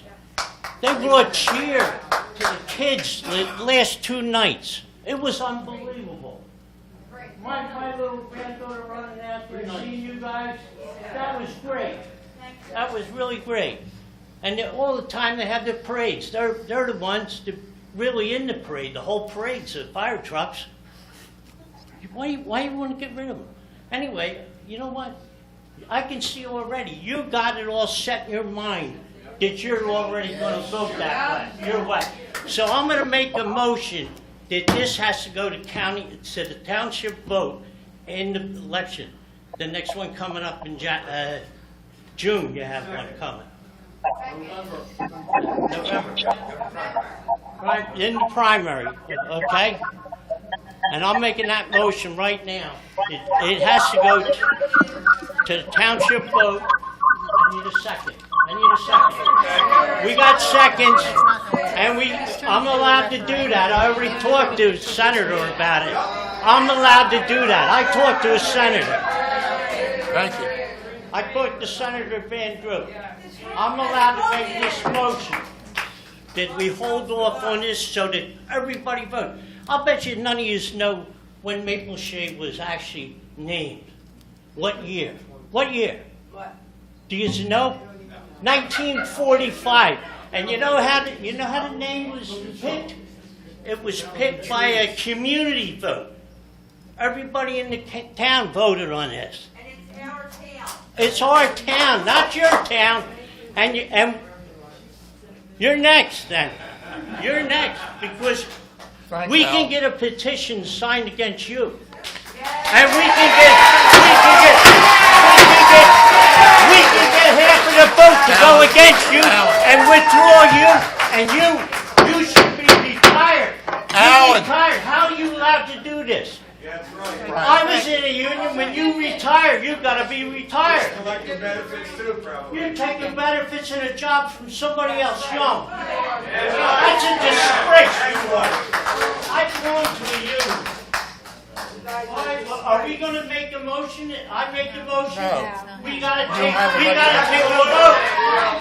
We take a body vote right here in this meeting. Absolutely. I have another member on Zoom. We have another one on Zoom. Kevin Greenfield, if you'd please unmute. Yes, hi. 380 Spruce Avenue. Just a quick question. I was the chief for 4 years before Andrew, and I've never had any issues with any of the council or the township managers. I always worked well with them, but I don't know what to change. But quick question. What does the fire inspections pull in per year? If you say it's going to cover for those 2 firemen and part-time firemen, I don't think that's right, because if I'm correct, when Mike Clifford was the fire official, it came nowhere close to what those costs of benefits and pay are going to be. That's it. Thank you. Thanks, Kevin.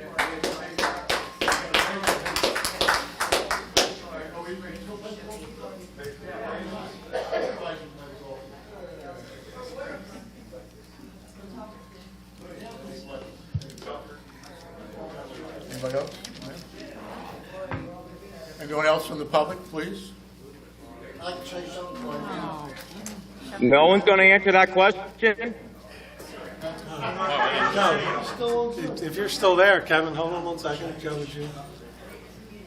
Mr. Greenfield, can you hear me? Can you hear me? I can hear you. I can hear I'm you. going to be respectful. 1 second, we have somebody still. It's hard to gauge what the inspection revenue and the performance of the fire marshal's office was under Mr. Clifford because his actions led to the reasons why the LEA was removed by the state of New Jersey. We estimate that once we recapture the registration revenue correctly that has been compiled by the state over the last 2 years, that the revenue should be in the area of $540,000, which would cover these expenditures. Does that answer your question, Kevin? I hope you're right because that doesn't sound right to me, but you're the expert apparently. I'm going to be respectful, but I got to bring this up. I asked the town manager, this is why a lot of these people are mad. I asked the town manager the last meeting, somebody was standing there, it's an official, but I'm not going to throw him in the mix. I've had dozens of people fall and get hurt on Florence Avenue. The curbing's just all busted up. Okay. An old All right. woman, you know Excuse what I me. should do? Hand insurance card or hand cards out. Excuse I asked me, you sir. told me you'd be there in 2 weeks. I haven't seen you yet. Excuse me, there's a time for those issues. We're trying to deal with the fire department issues right now. I'm just putting, Well, but I'm we have, bringing up what she's not doing. there's a point on the agenda where you can bring that up.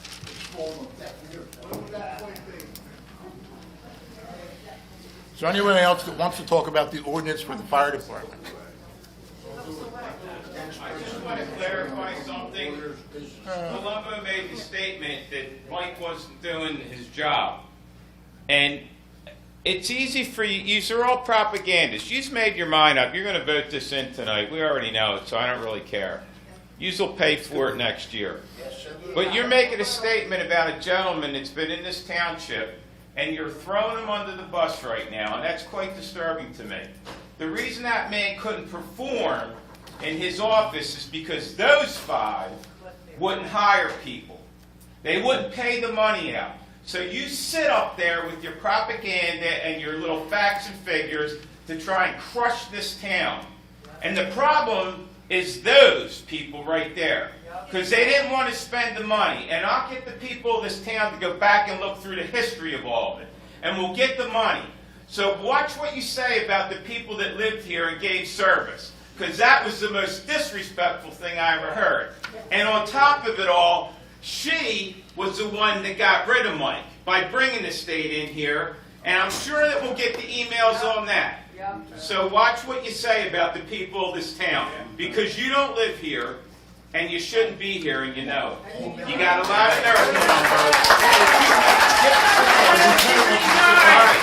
And just for fact, you made the statement that you're not involved. And the lieutenant or the two chiefs did. I know. All right. You are involved, and you will be accountable. Yep.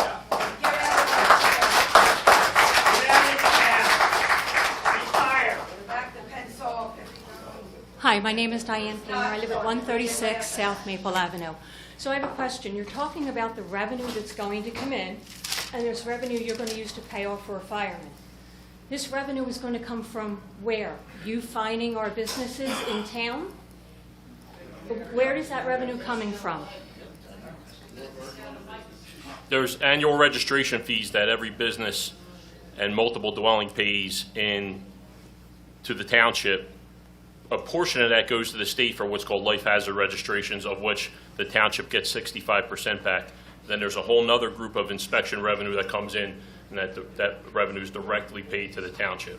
So basically, that revenue is coming from our township businesses. It already does, ma'am. They pay the state of New Jersey currently because the local enforcing agency was removed from the township several years ago. So all that revenue is currently going to the state. By bringing the local enforcing agency back and appointing a fire inspection staff to go out and conduct the uniform fire code inspections, the revenue comes back to the township. Okay, so it's not going to cost the businesses any more money. Not more than what they're currently paying, ma'am. No. Thank you. Thank you.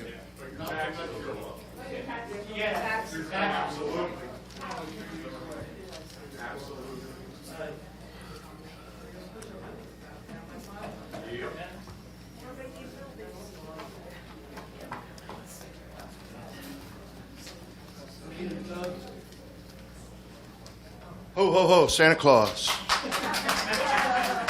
16 Margaret Avenue. My name's Doug Hamilton. I grew up in Morristown. I raised my kids here. I've been here 35 years. I love this town. There's volunteers here who would go shovel the hockey rink before they shoveled their own driveway. I mean, it's what this town is. It's a great town. That's why I came here. Everybody stands up for everybody. I feel bad for you. You're not from here. And I feel bad for him, too. He's not from here. But you five are from here. So you know how we all are. You know we're all hard-working, blue-collar people. If you have any respect for these people right here, you won't vote on it tonight, and you'll do more research. Get your numbers right, buddy.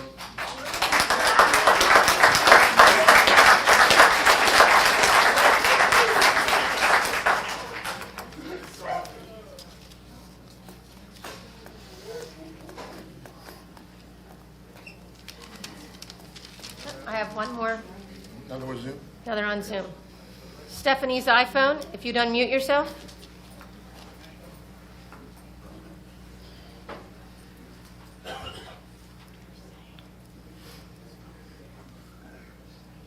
Stephanie's iPhone, if you unmute yourself, you have the floor.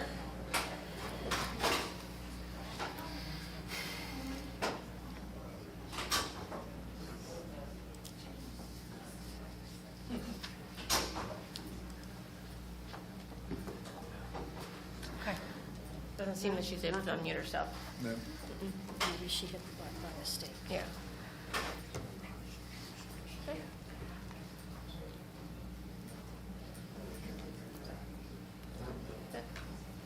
Anybody else from the other room? No?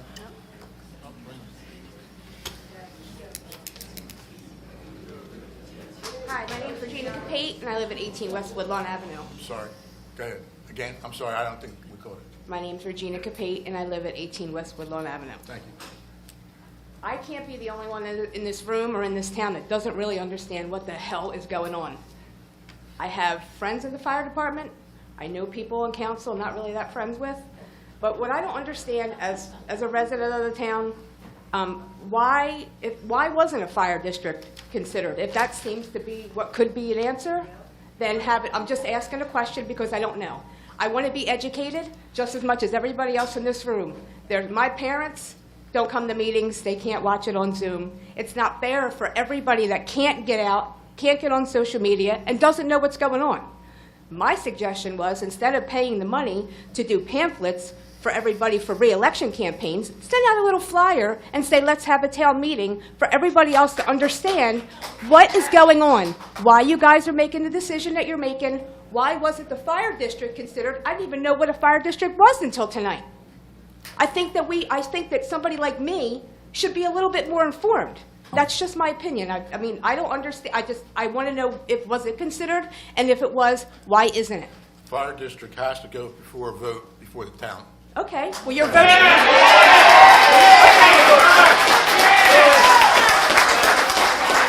No, I apologize because I don't like public speaking, so I'm sorry I'm shaking. But I understand that. But what difference is it going in front of the town than what you're trying to do without going through the town? Do you know what I mean? I'm just trying to understand, Chuck. But the fire district it's not for us to make it. It's up to the fire district to do it. Say that one more time. I'm sorry, I didn't hear you. It's not for us, it's not for town council to say, we're going to have a vote for fire district. It's up to the fire department to make that determination. I'm sorry. If you can Let me Chuck,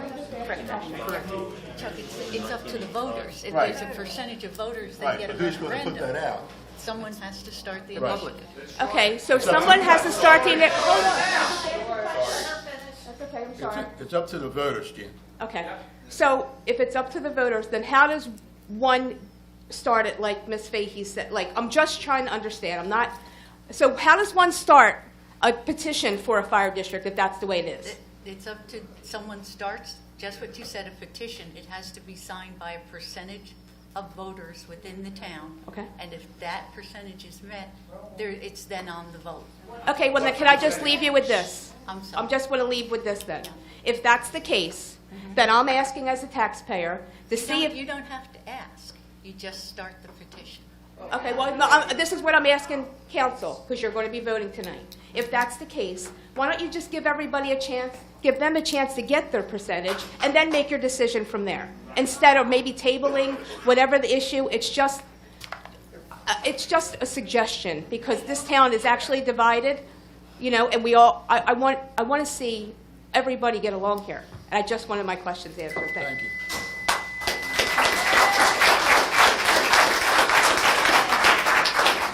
Gary McDowell, 46 West Main Street. My question is, Susan Danzen wants control of the fire department. Is this what this is all about? If she wants to be the chief of the fire department, why doesn't she volunteer there and she can then run for chief? And same with Mr. Palumbo, he should volunteer at the Independence Fire Department and then he can run for chief. Because everybody wants to be the chief, but nobody wants to do the work. And my next question is, these volunteers you're going to hire, are they going to answer to Miss Danzen? Yes, of course, because they're going to make them sign a thing that she is their boss. And that is wrong. That is not what Maple Shade is about. They are a volunteer organization. You need to learn about volunteer organizations. You have Main Street Maple Shade. Do you participate with that? No. You don't even show your face. You don't even know what they do for you. You don't care. You take your $180,000 and go back to Mount Laurel.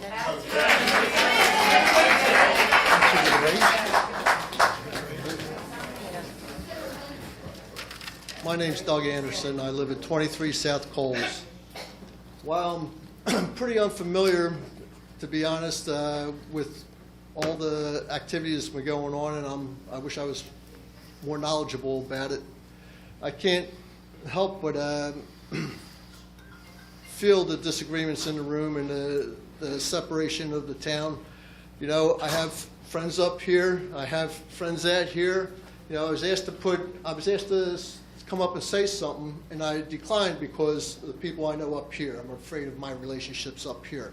I have friends out here who are, you know, I want to support the fire department. I'm afraid to put a sign on my front lawn in case one of you see the sign up there and then it's politically.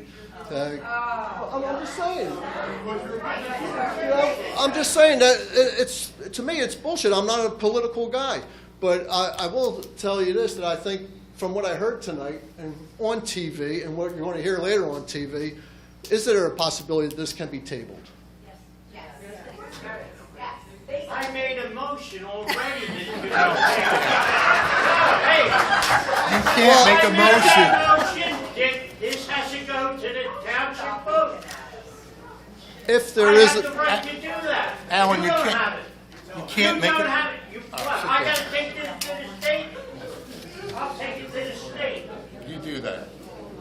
There's a lot of tempers flying here, you know, and I feel sorry for for both sides. You got volunteers on this side. I don't even know what you guys get paid. You know, but your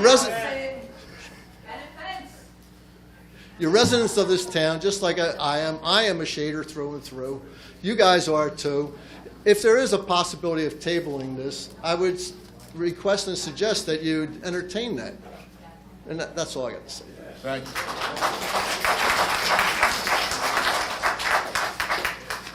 Mayor, I have another on Zoom. Mr. Barry McCalkner, unmute yourself.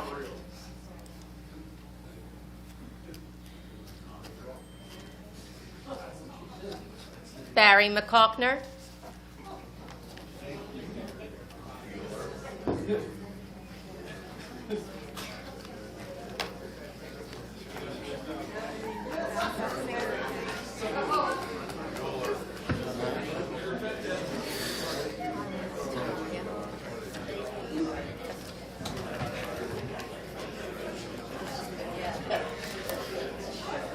Jeremy Workman, 255 West Linwood Ave. Just a second, please. I can't. Please, folks, so we can hear. Would you repeat that? Go ahead. Colombo, Yes, sir. Did we So- get Your name? your name and address for the record? 255 West Linwood Ave, Maple Shade, New Jersey. Your name? Jeremy Workman. Thank you. What was the average over the last 5 years for the revenue coming in from those businesses? I don't have that information, sir. But you estimated that that's going to cover. I do. Okay, go ahead. Yes, I do. So since 2017 till 2021, it was a total of $235,000, just give or take a couple dollars after that entire of what that department brought in. It was on average about $47,000 a year. In the Each fire year was officials. 47,000? Just under, yeah, just about 40. Okay, so say $50,000. And that is what you had previously said was going to cover the salaries for the 2 plus 2? No, what we anticipate on capturing once the local enforcing agency is back in Maple Shade should cover the expenditures. It's I'm sorry, so I can tell you, in 2017, it was $35,426. We'll go with 50. We'll average it out to 50. So where is your increase of $300,000? We have not been able to capture all the inspections, sir, because they were not completed year after year. This is long before I started here. I'm well aware. I'm well aware. So those businesses went unregistered every year, is what you're saying? It's all in the report, sir, that's correct. Okay.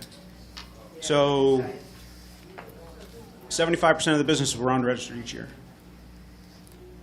There was a series of errors that led to the removal of the local enforcing agency. I'm well aware. That doesn't answer the question you're deferring.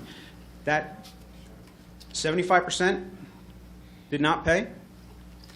I can't answer that, sir. Okay. I didn't think so. Thank you. Thank you. Mayor, we still have Barry from Zoom. Barry, if you're able to unmute yourself.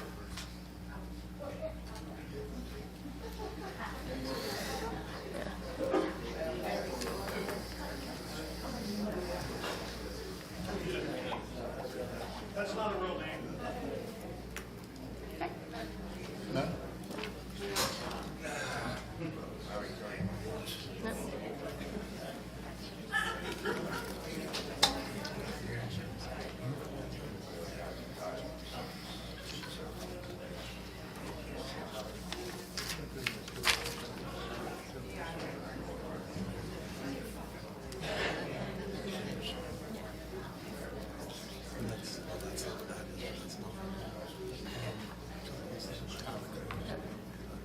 So, Is this closed session for the council, or are we still in open for the public? Yeah, I'm trying to, I thought Nobody we on had Zoom. somebody on Zoom, but we can't. No. Can't get-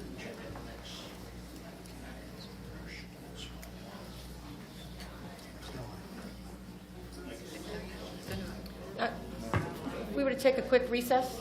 Well, let's You wanted to not say one more? We have to close the public Yes. session. Okay. If council wants to at that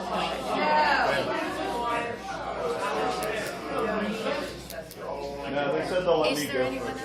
Are we done? Andrew Simon, 617 Overbrook Avenue.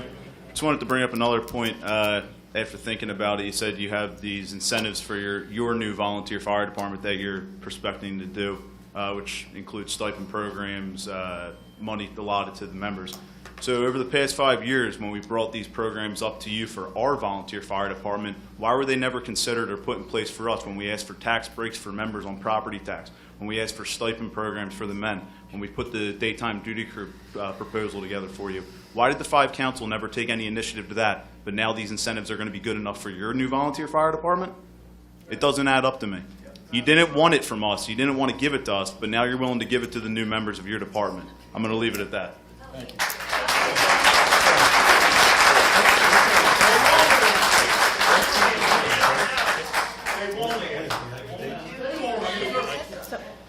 So to get to your comment, Andrew Jr., it was presented to your fire company and you turned it down. No, it was. It was returned. It's. Another lie. the date was I all, discussed it with him in the settlement conference on October 19th. October 19th in a settlement conference. We spoke with them, and you've turned it down. Who was that said to? Oh, to Joe Palumbo, the most recent one? Where all the other false information's coming out about? That meeting? On The one that you had with myself and Alec Fleming in the fire department? On September 7th, The one that me, you, and Alec Fleming Mr. had, I Fleming just said met. that. That's Right? correct. Okay. Did you or Okay. did you not tell me that if we hired any personnel for the township to No. serve in the fire department, I'll- that 5 people would immediately quit? No, what I told you was if we put the daytime duty crew program in place and paid volunteers to come in during the day to run the calls, that the current volunteers that we have were willing to push payment aside for a few years to get the program running. Which is what we told you and all of you before, that the current volunteers were willing to make it work without payment to get new recruits in and retain people better. That's what we told you. So don't twist what... Come back up, Mr. Simonsick. Come back up. Say what you want to say. Yeah, say what you want to say. Retire. Is there anyone else who would like to bring anything to council? And I have my turn to speak. Columbo's a Dumbo. There's too much noise. Monica Ingram again. If I could just make one statement to the council. We had a gentleman up here a couple of minutes ago that has friends on both sides stating that he was afraid to put I support the fire department sign in his front lawn. That's really shameful to me because that says a lot about the council that he knows. And he won't do that. So that's how sweet it's political. I'm sorry, I just needed you guys to realize that. It's saying a lot about you. He's behind you shaking his head, so. Not ridiculous. Yes. Go ahead, Doug. This is a shit show. I got news for you. I know people on both sides of this aisle. I'm not saying that I expect any kind of retaliation or that, but I'm in the middle. I'm in the middle ground here. Why? Well, That's picking sides. it's not pick a side. It's finding out information. I'm here. You know, maybe I'm not the most educated guy as far as it comes to the political playground that's been going on. What's been going on with the fire department? But I'm here tonight. And I'm here to find out information. All I ask is that, I see the animosity on both sides. And I think it's a shame. And I think that there should be more information said. And I don't want anybody walking out here thinking I feel one way or another about either side. Call neutral, call not picking a side, whatever the hell you want to. But I'm my own guy, and I'm telling you that, tomorrow I'll put that sign up on my front lawn with, absolutely. But I think this should be tabled.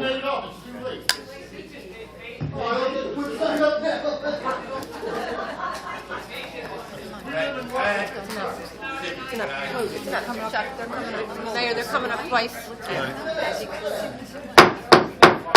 I know I was up here before. I just have one question. What about, don't we have in the books, we hire townspeople first and then we go out? Why don't the hell we do it?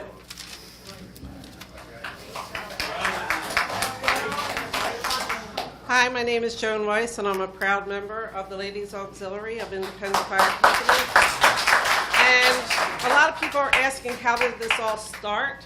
And I sat here like 2 summers ago when Nelson was asked the question if the chief Andrew Simonsick retired or resigned, stepped back, would all this go away? And Nelson said yes. Then he was asked, is this personal? And Nelson said yes. So to me, this is all personal, and I can't believe that it's come to this. That's all I have to say. Okay? Joan, can I respond to that? Can I respond to that? Is it personal? I never said yes. It's personal. Yes, you did, sir. We all sat here while you said that. We all sat here while you said that. We asked you I was I'm asked sorry, Joan, I can't. if it's personal, if he and you stepped, said yes. if he stepped down, if this would go away. And whoever asked me that said, when I started to give an explanation, they said, it's either a yes or no. Correct. You said yes. I'm speaking now. And I said yes. Nobody asked me if it was personal. And then he asked you the next question. He said, "So this is personal?" And you said, "Yes." We all sat here while that happened. Yes, we did. I don't like what they do. That's what it is. What do they do? I would like to hear the answer to that, please. If you listen to his 2-hour dissertation,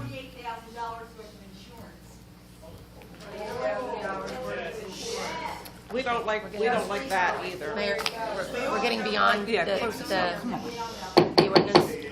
We're beyond, I mean, we're trying to stick to the fire I department do ordinance, understand so that, let's, yes, yes. Somebody yelled that out. I replied, I'm sorry. thank you. if you would listen and look at all the OPRD documents, I you have. see, and you don't say anything they did wrong? And I see all the OPRD emails that were sent between. Can't hear. I also have read all the OPRD emails that were sent between Susan and somebody from, the state I guess he was from, I'm not exactly sure. You know, clearly 2 years ago saying, you know, the resolution would be getting rid of this independent fire department. So that was 2 years ago. So this has been a plan for a long time. And I don't respect that at all, at all. I've grown up in this town. I've lived here my whole life. My father was born in this town in 1919. You know, I voted for every one of you guys. I've actually emailed everyone. The only person that ever did reply to me was Susan. Not one of you have ever replied to me in 2 years. I never got an email. In 2 years, yes. I never got an Nobody's email ever from replied to me. anyone. Well, then the email addresses that are out there on social media are incorrect then, because I've emailed you countless times, all of you, in the past 2 years, and no one has ever replied. Susan did. I appreciate that. That's all I have to say. Thank you, Jim. No. Well, these are, Mayor, we should stick, Mayor, Eileen has something. Are you done now? Do we have anyone else? You've already spoken, so I appreciate it. If there's anybody else out there, before we go second. Sir.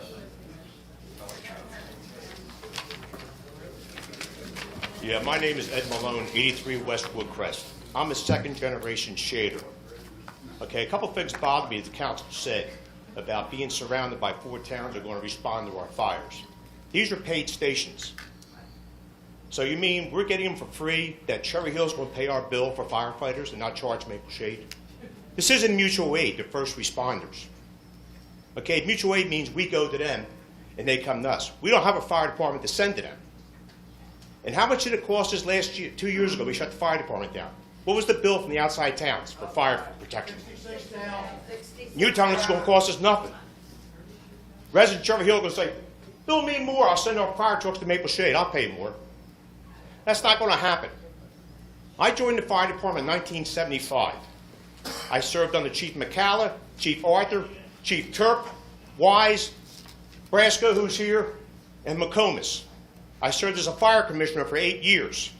When we filed a petition to become a fire district, we had more than double the votes to be a district. And Joe Dugan at the time came to our fire department and begged us not to become a fire district. And Joe Johnson was a good friend of mine, God rest his soul, was the president of the fire department and asked us not to do it. At that time, council promised to pay our bills. We had to stop our bingo, hall rental, coin cards, begging for money, and volunteer to fight the fires for free if we would sign a contract to be a municipal district. Since then, this council and manager has pulled the funds. We agreed on $120,000 back in '86. What are you giving us this year? Is that a fair deal? How do we go backwards? 36 years go backwards. Well, my kids grew up at the firehouse. When we had no money, we did our own repairs. The budget this year, sir, was $150,000. And how much did the fire department give? I don't know what the budget said. Fire department gets They get 25. I read $20,000 a year in this last statement you put out. Fire department gets $2,500 a month, and the township pays for all of their utilities. And as anything, if there's a repair or anything that needs to be made, we pay for that as well, along with their capital project, with their capital budget that we have And that's that they been get every year. fulfilled. I'm sorry? And that all has been fulfilled. Their capital budget still stays No, I intact. don't think so. Yes, it does. The other There's thing is, I 1.3 was here- Currently, there's $1.3 million sitting for the fire department in capital expenditure. The or reason we capital money. filed to be a fire district back in the 80s was because town council was billing the fire department $400,000. They were putting the water department hydrant repairs under the fire department budget. Well, I can assure We you were only that getting $25,000 So a I can year. assure you that that does not happen anymore. The budget has been out there, again, it's $150,000. I'm sure you know that the local finance notice only allows that we can give so much, which is $156,000, and then 25% of that has to be qualified and quantified, that the monies that they do get, so the $2,500 that they get a month, that has to be. Well, one thing is not going to happen. All these surrounding towns from us have industrial parks and they have a large tax base. This is a bedroom community. Our taxes are going to go up, especially the senior citizens, if they don't have a tax freeze, or the ones that live in the housing project on Fort Glen Road, their rent's going to go up. This isn't doing anyone a favor. Also, I want to close with one thing. I was here in summer meeting, and I listened to lame excuses from 3 council members, Schmidt, Volpe, and Nunes, about the fire in Fox Meadow. They all said one thing that really irritated me. They all said, oh, we didn't respond to that fire because we wouldn't know what to do.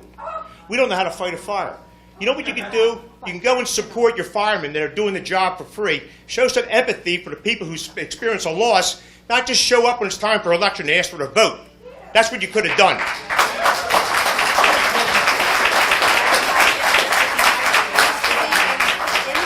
They should change the sign. Welcome to Maple Shade. Nice town, friendly people, run by outsiders.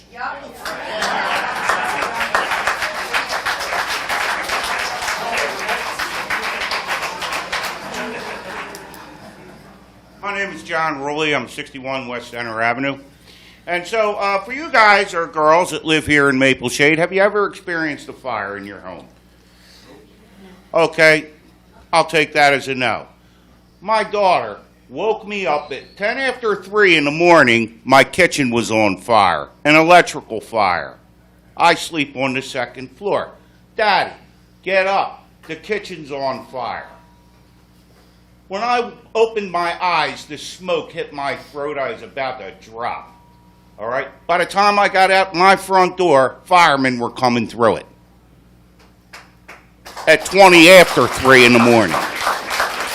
Who of you has a financial degree? Thank you.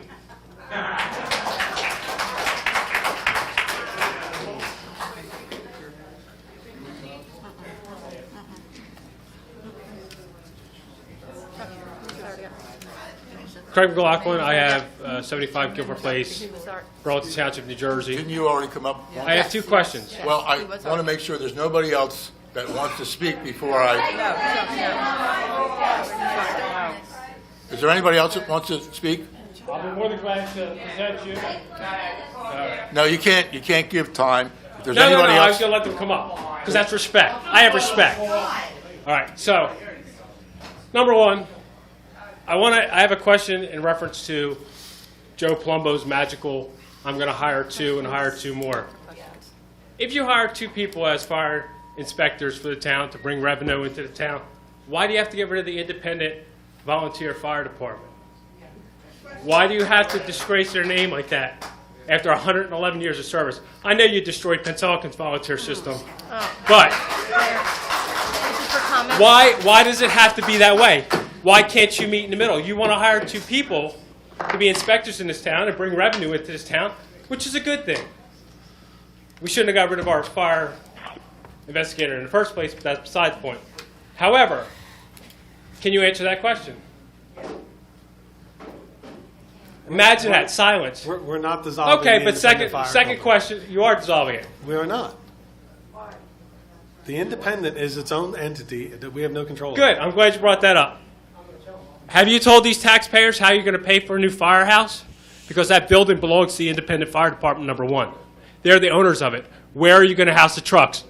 Are you going to build a brand new fire station at millions of dollars and cost the taxpayers all this money again? What are you going to do about that?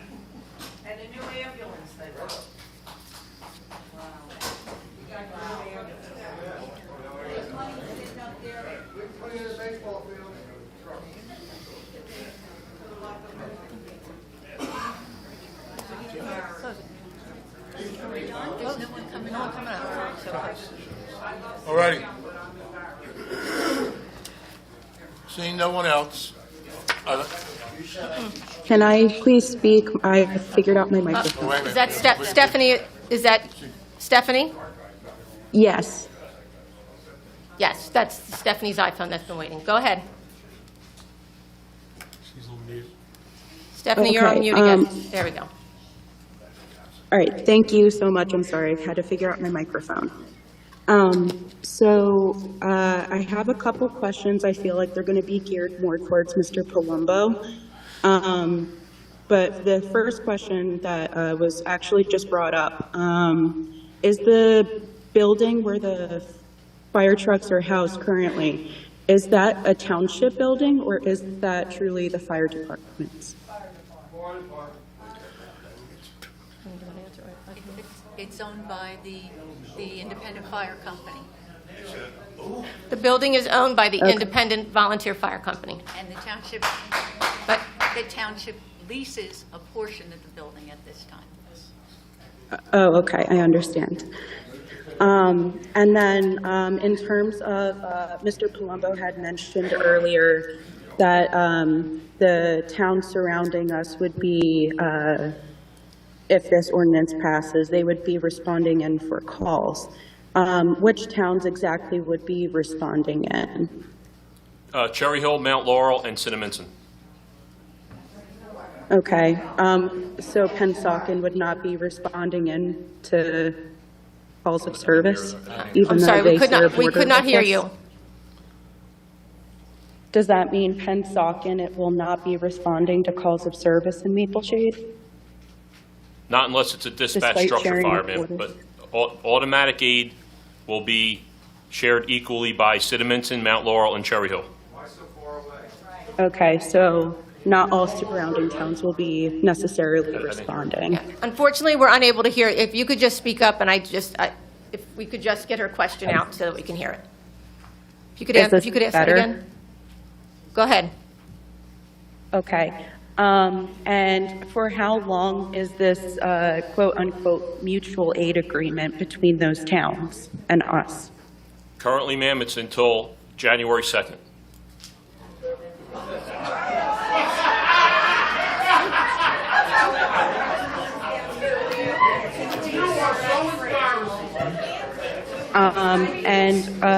I have a question in terms of the hiring process. Is Maple Shade a civil service town? It is. So how does that affect the hiring process if we were to move forward with hiring 2 full-time firefighters and the part-times? We would be appointing the full-time personnel as well as the part-time personnel into provisional capacities pending the next examination. When is the next examination? That hasn't been released yet, ma'am. 2026. Speculation. Tell the truth or change. I haven't read that, but I have nothing that I've gotten received from civil service says 2026. That's correct. But I do not know That's for sure. correct. Okay, I think that was all I have, other than, the fire department's been here for 111 years. They are an amazing group of guys and gals,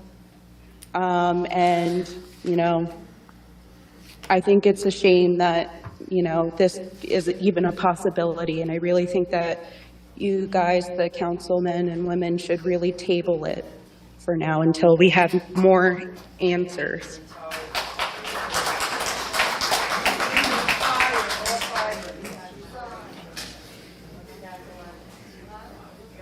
Sir. Anthony Tercey, 147 South Poplar Avenue. Nelson, you did say that at the last meeting, because I'm the one that asked you that. And I stood right there, and I got in your face, and I told you yes or no, and you said yes. So don't sit there and try to backtrack. I didn't backtrack. But you said yes. You said if Andrew went away, all this would go away. We really should leave these to comments on the ordinance. So why are you even up there? Excuse me, sir. No, Your I will comment- not excuse. Yeah, you need to be excused. No, I'm asking for your comments about the ordinance here. That is part of your ordinance. No, it's not. Yes, it is, because it was from the other meeting. And then second of all, with the new fire chief, do you know Susan Hall or any of her family members? I do not, sir. Now, how'd you get this job?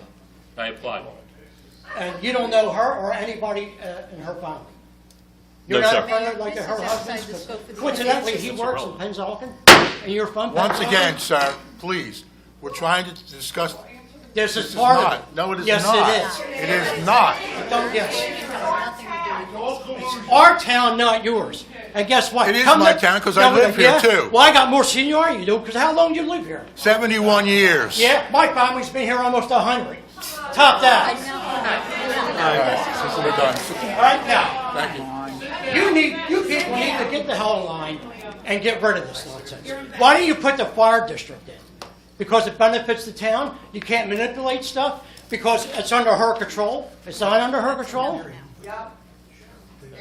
And you also changed the ordinance to put her in this job, because the original ordinance was you had to be a Maple Shade resident. And why do you bend over backwards for her? Answer the question. Come on, give me an answer. The ordinance You was want me to changed sit- to allow Jack Lane to come in here. Not Susan, Jack Lane. I don't even know. Who's Jack Lane? He's the township manager.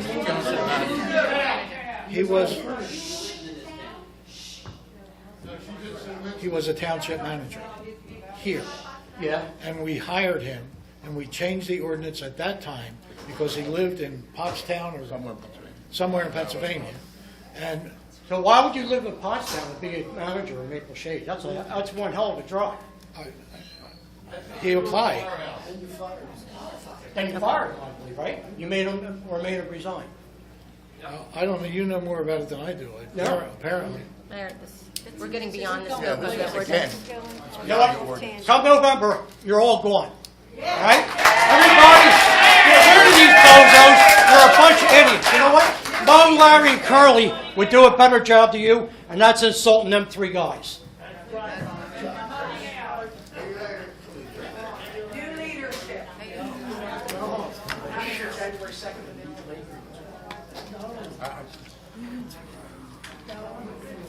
Hold on just a second. Yeah.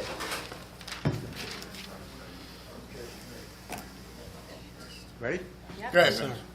Vincent Worrell, 8 Collins Lane, President of Independence Fire Company. I have one question. You're saying you're going to hire these full-time employees, 80 hours a day. Who's going to do Saturday and Sunday? Are these guys just going to work Monday through Friday? Who's going to do Saturday and Sunday? And are they going to be union? Are you going to be paying their benefits? Can I have a answer? Or?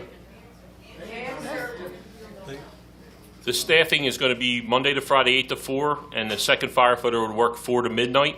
And then we would incentivize the volunteers day and night based on their availability to staff and supplement the firefighters are on duty. Sir, with all due respect, we offered these 2 full-time positions to Mr. Andrew Simonsick Jr. and Mr. Alec Fleming on September 7th, and they declined the positions. Are they going to be, your firemen, are they going to be union? You need at least 3 people to organize a labor group. Okay, so you have, are you getting a chief and 2 volunteers?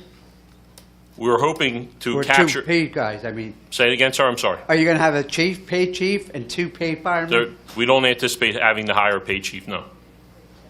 That information is incorrect, as well as the information that we're going to hire a full-paid department. Did you just hire a fire marshal? That's correct, sir. So that fire marshal and then 2 paid firemen. So there's our 3 guys, right?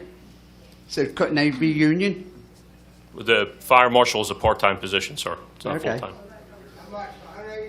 And how about benefits? Are They're- they going to be paid benefits? Yes, sir, they'd be full-time employees of the township. How about the part-timers? Are the part-timers, part-time firemen or volunteers, are they going to be benefits? Sir, with all due respect, the program that we have proposed is basically similar to the same that the fire company requested. It's the same scope.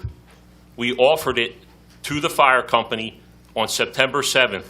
We offered the positions to these 2 gentlemen because of their internal knowledge of the municipality and their experience in the fire department, and they turned it down. Mr. Simonsick told me that the second we hired any personnel that 5 people would immediately quit. And the only model that they would support, and at the moment, based upon the variables that we were facing, we likened to move towards hiring a fire marshal and a fire prevention staff that satisfied their requests so we didn't lose any volunteers.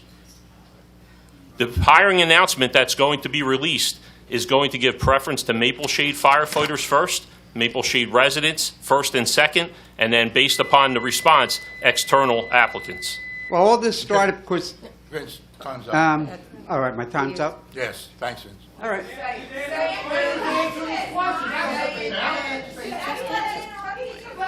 Can I have just one more question? Yes. All right.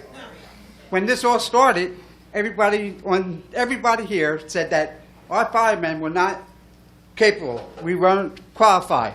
But now all of a sudden we're qualified for you guys to hire us? Don't shake your head no. We never said they weren't qualified. We said we didn't have proof that they were qualified. We gave... This is what this all right, started thank about, you. Vince. That's what the whole thing started about. You're going to have more than 5 people quitting, I'll tell you that. It's unfortunate. What, We've already, is this gentleman up before? Yes. No. Yes. Were you up before? Yeah, I was up before. Was there anybody else before you? Is there anybody else? Okay. What happens on January 2nd when the mutual aid goes away? That's We have been increased. I'm not. It is mutual aid, sir. It's not mutual aid. Okay. You have to have a fire department, you have to mutual aid. It is mutual aid, sir. Thank you. Stop your lying. We have been increasing our need for mutual aid incrementally based upon our interactions with the fire company and our hopes to remedy this. On September 13th, Morristown Fire District 2 noticed us that upon November 1st, they were going to cease providing mutual aid to Maple Shade Township because they were going to eclipse their own service demand in their area. They had responded to Maple Shade at that time 262 times this year alone. We asked them to increase their request to December 1st. So we then tampered our need to expand the mutual aid footprint. And then on November 27th, the Morristown Fire District 2 noticed us that under no circumstances would they be increasing their footprint into Maple Shade Township any longer. Hence the need for us to fall back and request additional assistance from our mutual aid partners from Cinnamints and Cherry Hill and Mount Laurel. And that agreement's till the 2nd. That's what I'm And worried we about. will increase that again if need be, sir. Yeah. You're going to. I mean, What we're trying to... what if they say no? Then we They won't can't say no, sir. What we're trying to do... They cannot. I don't know anything What about we're trying to do is alleviate the need for the state fire coordinator to enforce the Emergency Deployment Act and order these resources into Maple Shade. Right now, we have a good dialogue with them. They're willing to provide this assistance to us, and they're doing it at no charge. There is no charge, sir. Okay, there is no charge. Right. Thank you. Yeah. But that doesn't go on forever. It does not, sir.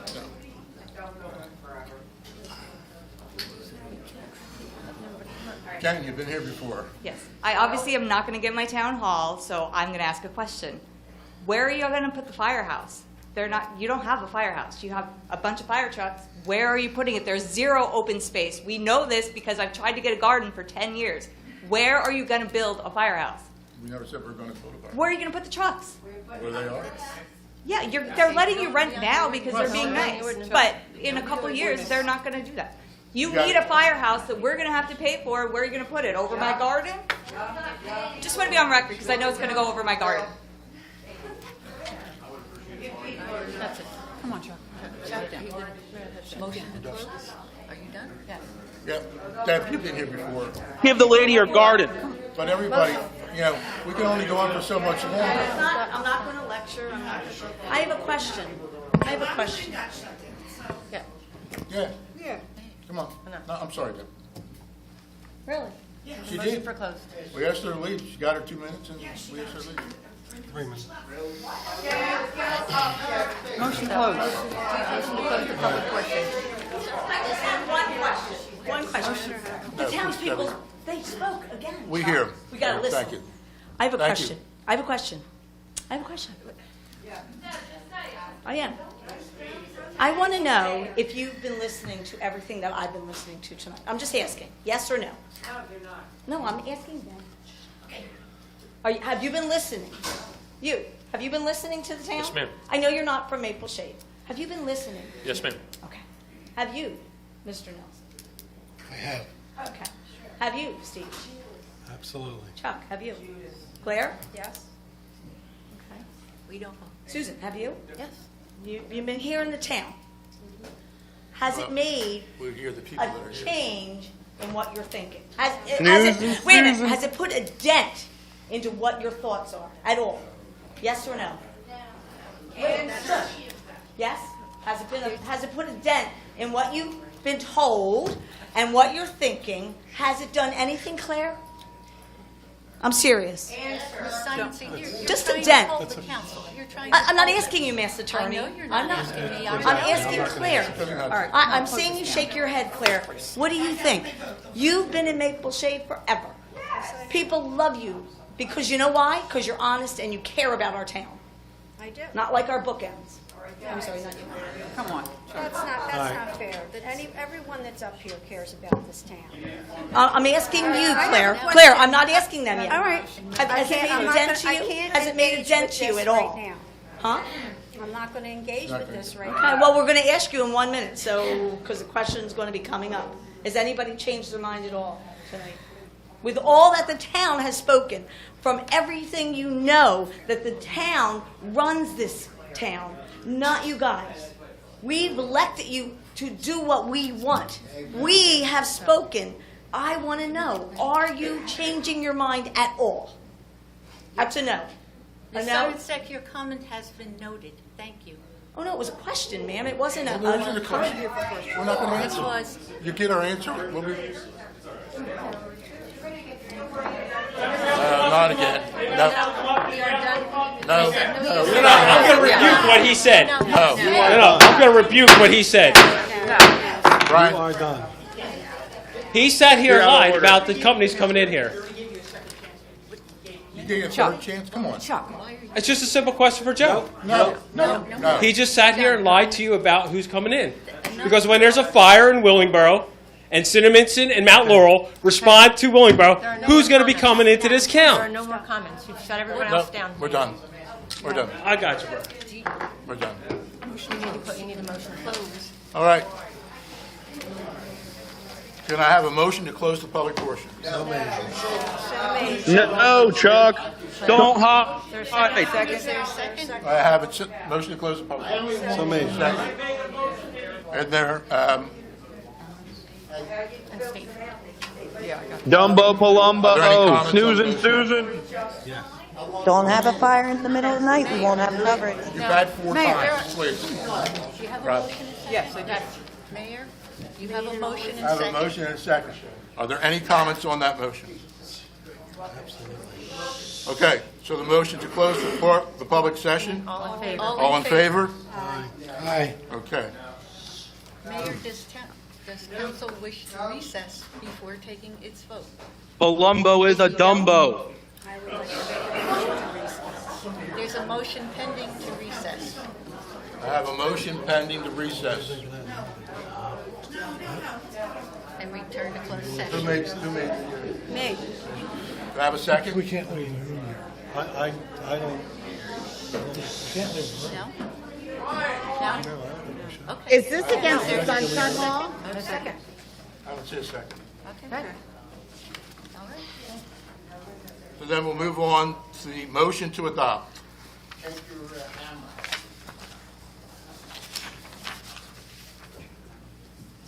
Are there comments by, since everybody has their opportunity, are there any comments by council at this point? Mayor, you haven't had a motion yet. Have a motion? We have to make a motion and then we can have comments.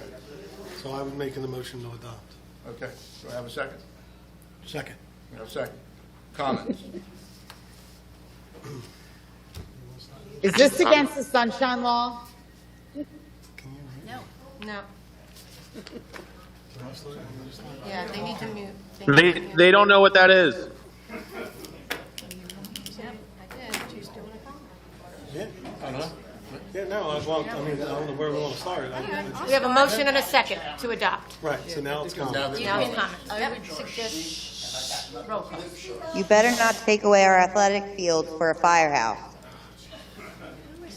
I don't know, but. They're unmuting them. It's not their town, they don't care. They're muting all. They're unmuting themselves is what the problem is. They have them. Okay. Public comment is over, so.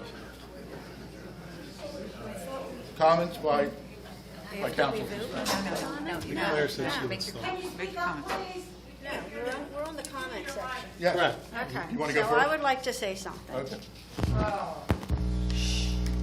We listen to you. I hope you would listen to us with respect as well.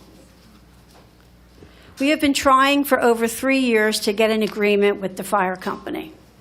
3 years. We've been trying. This is the truth. To think that this all started over supplying certifications to the manager so that the firefighters could be appointed at the official firefighting company at our reorganization. Just to be clear, this official appointment of the department elected chief, and line officers by the manager has been a practice of this township for many years. Saying she actually selects the officers of the department is not true. There have been meetings with the department throughout these years, either with all of council or smaller closed sessions with myself, Mr. Wiest, or Mr. Schmidt in attendance, along with officers of the department, the township manager, the director of fire safety, and our attorney, and on occasion, state and county fire officials. Lately, the meetings have also included the department's attorney since the lawsuit was filed. The fire department is not an independent entity to the township. The township owns all the fire apparatus, firefighting equipment, and tools. The township pays rent to the fire company to house all of this equipment, and the township pays every single bill for the fire company. Yet, when the township wants an accounting of why our fire department is under a number of investigations, and when we want to ensure that the firefighters are operating safely and are led properly, we are met with accusations or outrightly ignored. We cannot leave them alone. Leaving the fire company unaccountable is why we are here tonight. Here are a few questions I have been asked and I would like to answer. Is the township hiring a career fire chief? No.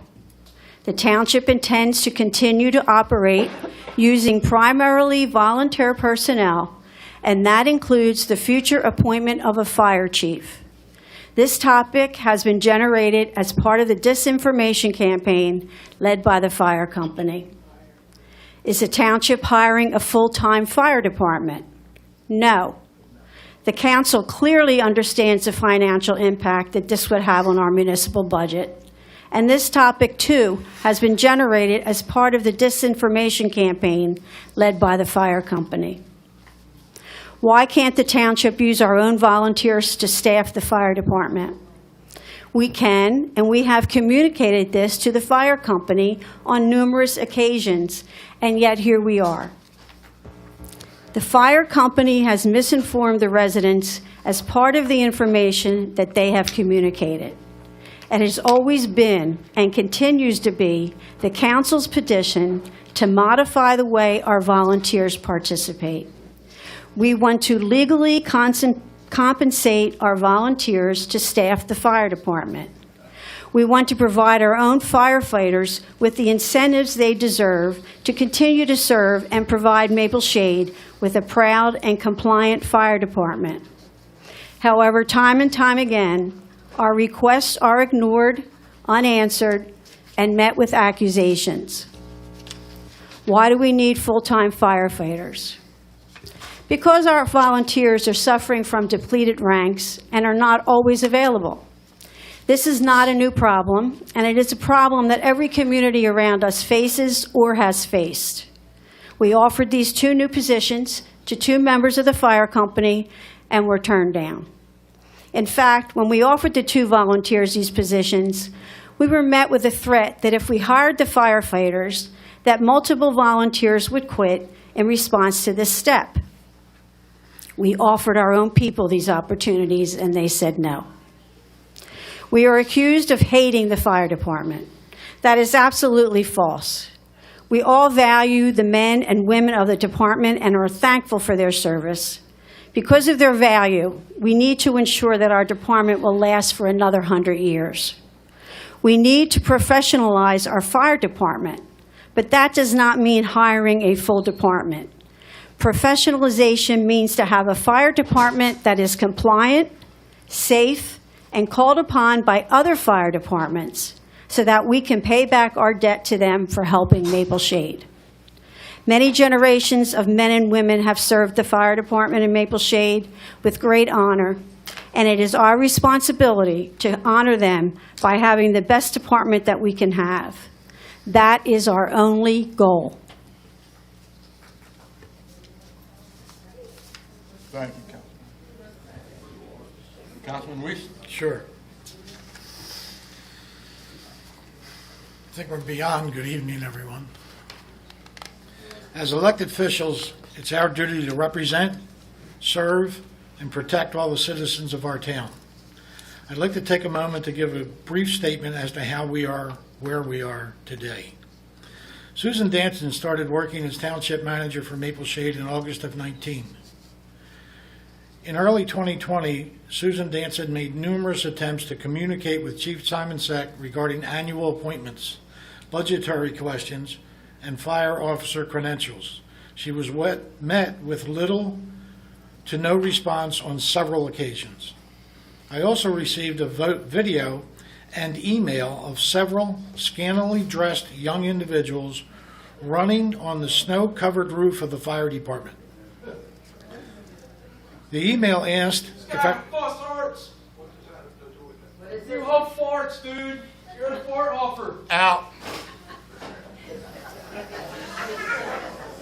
I have no idea, but we allowed everybody comments. Excuse me, we allowed comments from everybody without being interrupted, and so we're going to ask you to do the same. Thank you. Go over 3 minutes. Yeah, we only have 3 minutes. Put the clock on. The email asked if our taxpayer dollars supported that kind of activity. Since that incident, several more letters and emails were received. Upon looking into those accusations, we kept uncovering more improprieties. Our township manager, under our direction, has tried every means to work with the leadership of the fire department to help them get into compliance, to get their certifications and paperwork in order, and to help the fire department become more efficient and provide better training for the firefighters. From early 2020 to May 21, the leadership of the fire department would not communicate with the township. Due to the mounting issues and no communication, the fire department was shut down. During that time, the blame game began, but there still was no communication to correct the issues. At the August 26, 21 council meeting, many of you spoke in support of the fire department. We heard you, and at that time, Susan Danson suggested that we hold off on a vote, and the township attorney and the fire department attorney created an MOU agreement. The fire department opened again in September 121. To date, they have defaulted on 8 of the 10 obligations in the MOU. We've been dealing with ongoing issues for 3 years now. As community leaders, it's our responsibility to provide adequate services for the public health and safety of the community. For several years now, that has been met with the use of our mutual aid fire departments for calls along with our volunteer fire department. The fire department has admitted they need help with daytime coverage and paperwork. The township already pays all the expenses for the fire department, yet we are unable to get them to become compliant and improve their services and training. Yes, these are your tax dollars, and it is our responsibility to give our residents the best service for their taxes. In order to do this, the township needs to have some oversight. It is time to stop the blame game, blatant lies, false accusations, and scare tactics on the residents, such as the suggestion of there being no fire coverage, ridiculous potential salaries, and outrageous property tax increases. No one is trying to erase the 111-year legacy of the fire department.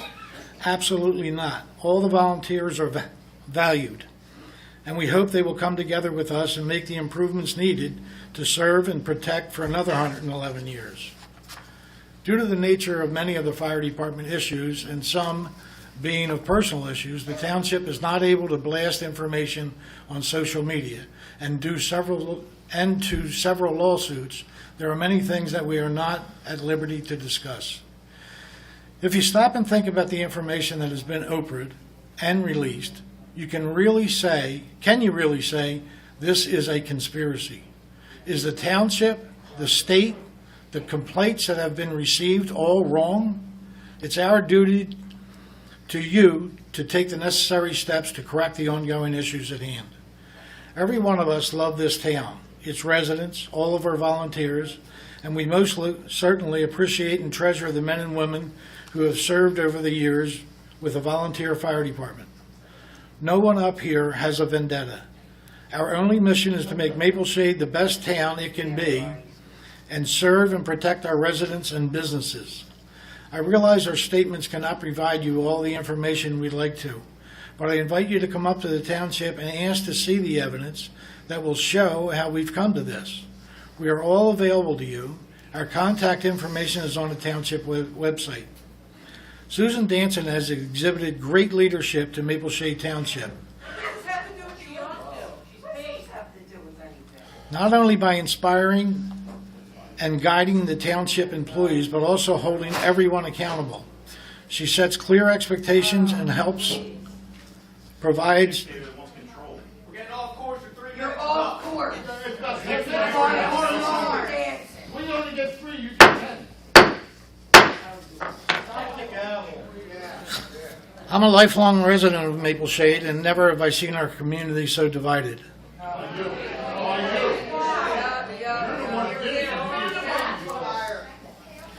I pray we can move past this and work together to make Maple Shade the best it can be.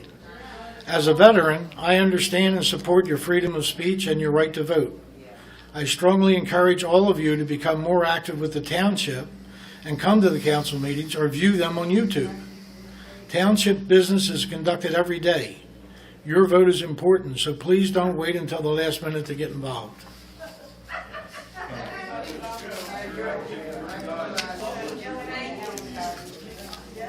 Deputy Mayor Schmidt.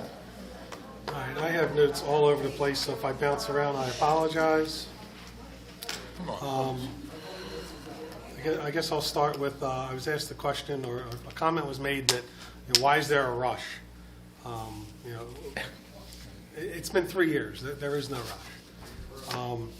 As Mr. Weiss said, we tabled it when we signed the MOU in August of 21. It's been a long time, and that has not changed anything.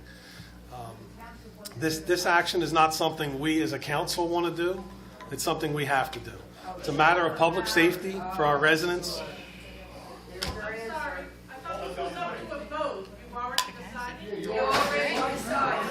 It's not. No, I'm reading off a paper that I typed while I was sitting here. Thank you. All right. This action is not something we as a council want to do. It's something we have to do. It's a matter of public safety for our residents and for the men and women that provide that safety.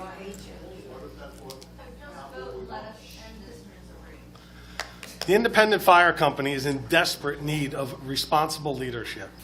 After being closed in 2021, the independent was allowed to reopen after an MOU was signed by both the independent and the fire company. That agreement was to help make the fire company more efficient, safe, more compliant with state requirements, and more professional. 26 months later, the independent is still deficient in meeting its obligations. One of what I felt would be easy for them to rectify was to remove alcohol inside the firehouse and to get permits needed to serve alcohol at events. This has not happened. And that was made abundantly clear by Mr. Simon Seck Sr. during his public address on December 11th of this year. As I read through all the violations, notices, and complaints against the Independent, I'm just amazed. Amazed how their leadership has embarrassed our community, how the residents and businesses of Maple Shade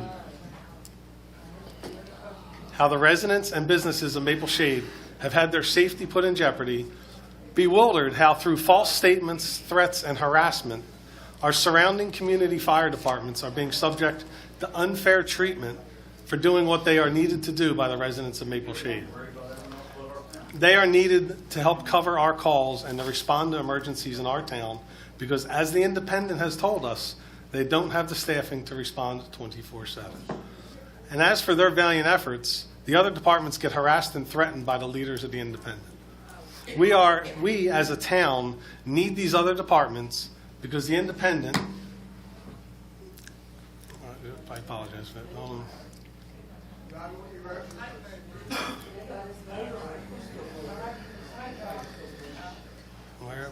I'm sorry. We as a town need these other departments because the Independent is unable to make about a third of all its calls for help. The number is way higher than our residents were misled to believe by the statement of Mr. Simon Seck at his public address, when he stated that his fire company only misses about 2 calls a month. So this year through 11/26, and I'm kind of repeating here because I jotted it down, the Independent has not responded to 161 calls for assistance, calls for help from our community. I thank all our mutual aid fire departments for filling that gap. The last time I made a statement, That's less than half. Daytime, nighttime. We told you to get a daytime issue. the last time I made a statement and ended up in one of the lawsuits brought by the Independent and Mr. Simon Seck. So I'd love to get into more details for the residents that have come out here tonight or are watching from their homes or businesses. I'll have to keep my comments short. The residents and businesses of this community deserve better. This, and maybe that's true. This matter will start the process forward.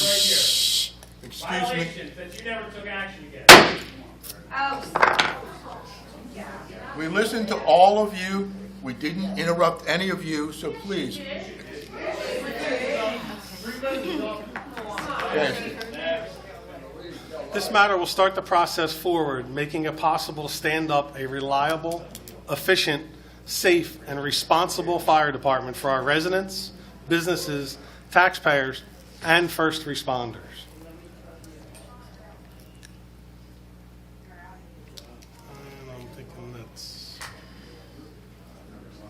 And that's all I'm willing to say at this point. Right.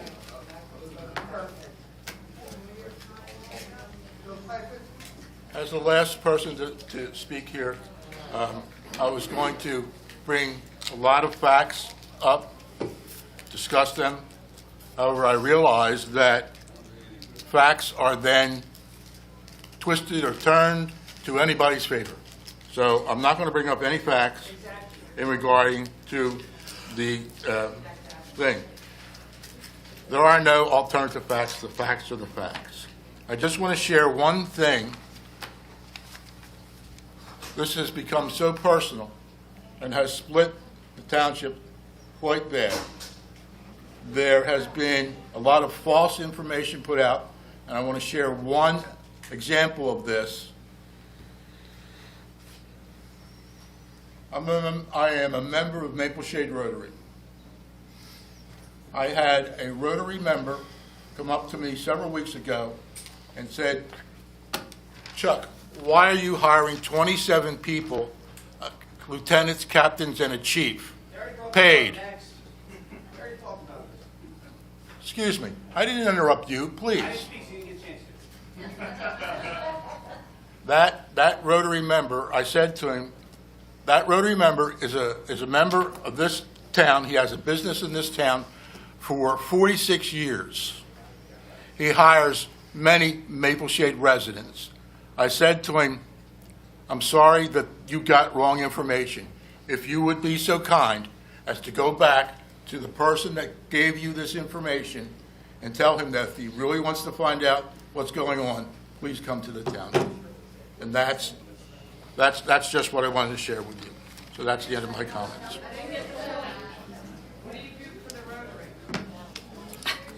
I've been president twice of Rotary. Do you hang wreaths? Are you hanging wreaths along the main street like the rest of the Rotary people? I don't have to answer your questions. Do you know what Rotary does? But again, we're off comment. All right. Therefore, hearing all the comments, may I have a motion to adopt the ordinance? We have. They already did. We're up to a roll call. We're at a roll call. I'd like to hear each. Terry. Mr. Schmidt? Well, hold on. You will. Mr. Schmidt? Approved. Mrs. Volpe? Approve. Mr. Weist? Approve. Mayor Kaufman? Yes.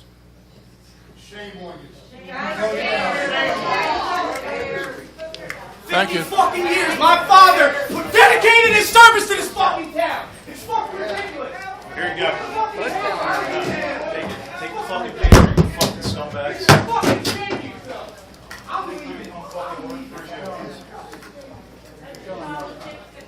That's a class act negotiation.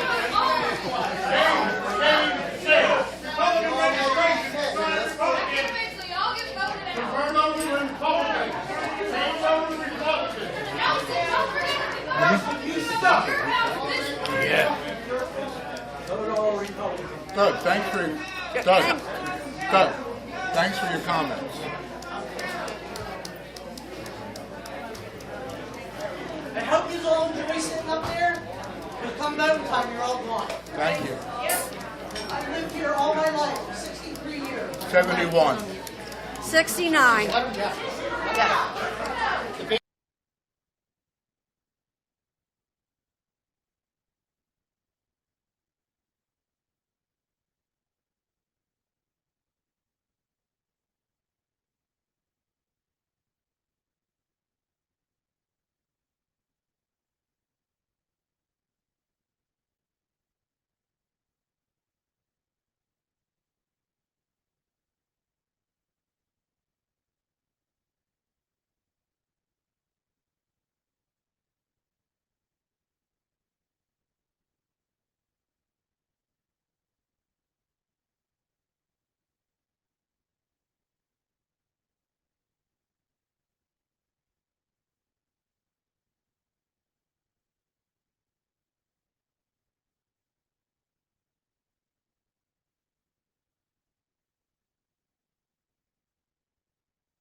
We're moving on to routine business.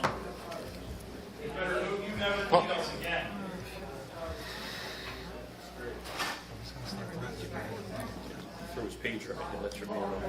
91 years of age.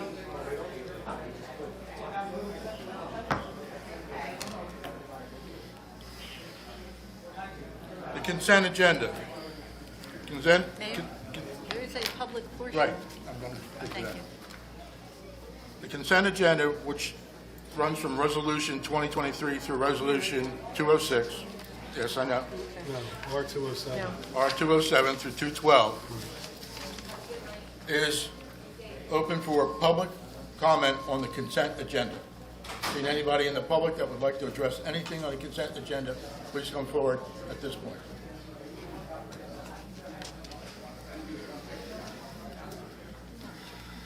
Seeing none, close the public portion for consent agenda. So moved. Second. All in favor? Aye. Aye. Consent agenda, resolution number 2023 R207. Resolution to declare block 112, lot 12 as tax exempt and to cancel and refund taxes from November 30th, 2023 through December 31st, 2023. Resolution number 23 R208, authorized transfer of appropriations. Resolutions 23 R209, resolution authorizing contracts with certain approved state vendors pursuant to New Jersey statutes annotated 40A:11-12-A. Resolution 2023 R210, resolution authorizing chief financial officer to conduct financial matters until the first regular council meeting in January of 2024. Resolution number 2023 R-211, appointing Brian C. Davis as Office of Emergency Management Coordinator for the Township of Maple Shade for the statutory term of 3 years. Resolution 2023-R-212, resolution appointing Daniel Kerr as the fire official for the Township of Maple Shade, effective Monday, December 4th, 2023. I have a motion to approve consent agenda. So made. Second. Comments? Roll call, please, Terry. Mr. Schmidt? Approved. Mrs. Volpe? Yes. Mr. Reese? Approved. Mayor Kaufman? Yes. Resolution number 2023-R-205, authorizing executive of shared service agreement with Morristown Township for shared costs facilities, Court. court facilities. I have a motion to take this from the table. So made. Second. Comments? All in favor? Aye. A motion to approve that resolution. So made. Second. Comments? Roll call, please, Terry. Mr. Schmidt? Approved. Mrs. Volpe? Yes. Mr. Reese? Approved. Mayor Kaufman? Yes. Approval of expenditures fund, Susan. Yes, our current fund bill list, $1,688,488.72. Utility fund bill list, $377,230.32. General capital fund, $2,626.50. Utility capital fund, $40,106.78. Trust fund, $5,784.30, and grant fund bill is $1,561.25. I have reviewed the above bill list as submitted and recommend payment when funds are available. Can I have a motion to approve the expenditure list? I'll make the motion. Second. Comments? Roll call, please, Terry. Mr. Schmidt? Approved. Mrs. Volpe? Yes. Mr. Reese? Approved. Mayor Kaufman? Yes. Approval of November 2023 minutes. Have a motion? So ma- moved. Second. Comments? Roll call, please, Terry. Mr. Schmidt? Approved. Mrs. Volpe? Yes. Mr. Reese? Approved. Mayor Kaufman? Yes. This is the public portion. Any other members of the public that would like to bring anything else to the township at this point, please come forward. Seeing none, I have a motion to close the public portion. So made. Second. All in favor? Aye. Staff and professional comments. Mayor, I got nothing. Pardon me? I have nothing. Councilman Weiss. Yeah, no, I have something. I wasn't able to attend, but I heard this year's holiday festival was very well attended. Thank you to everyone who was instrumental in making it happen. Be sure to visit the mapleshadelights.com. That's a webpage, mapleshadelights.com, for many community events and activities for the holidays, and they run from tonight until the 22nd. Every night there is something happening. Thank you to Sterling Martin of Thompson Laminating for his dedication to Maple Shade. This year we had all the snowflakes repainted, retaped, and installed all new bulbs. We deeply thank you, Sterling, for all you do for Maple Shade. Thank you to our manager, Susan Danson, and Jen Nixon of the Business Development for continuing with the downtown lighting and gazebo park. This was the first year the snowflakes were redone. So we took advantage of that and had some other lights in the park redone as well. I'm sure we can all agree that the gazebo park looks great for the holidays. Thank you, ladies. Thank you to the volunteers of the fire department for providing Santa rides through town again this year.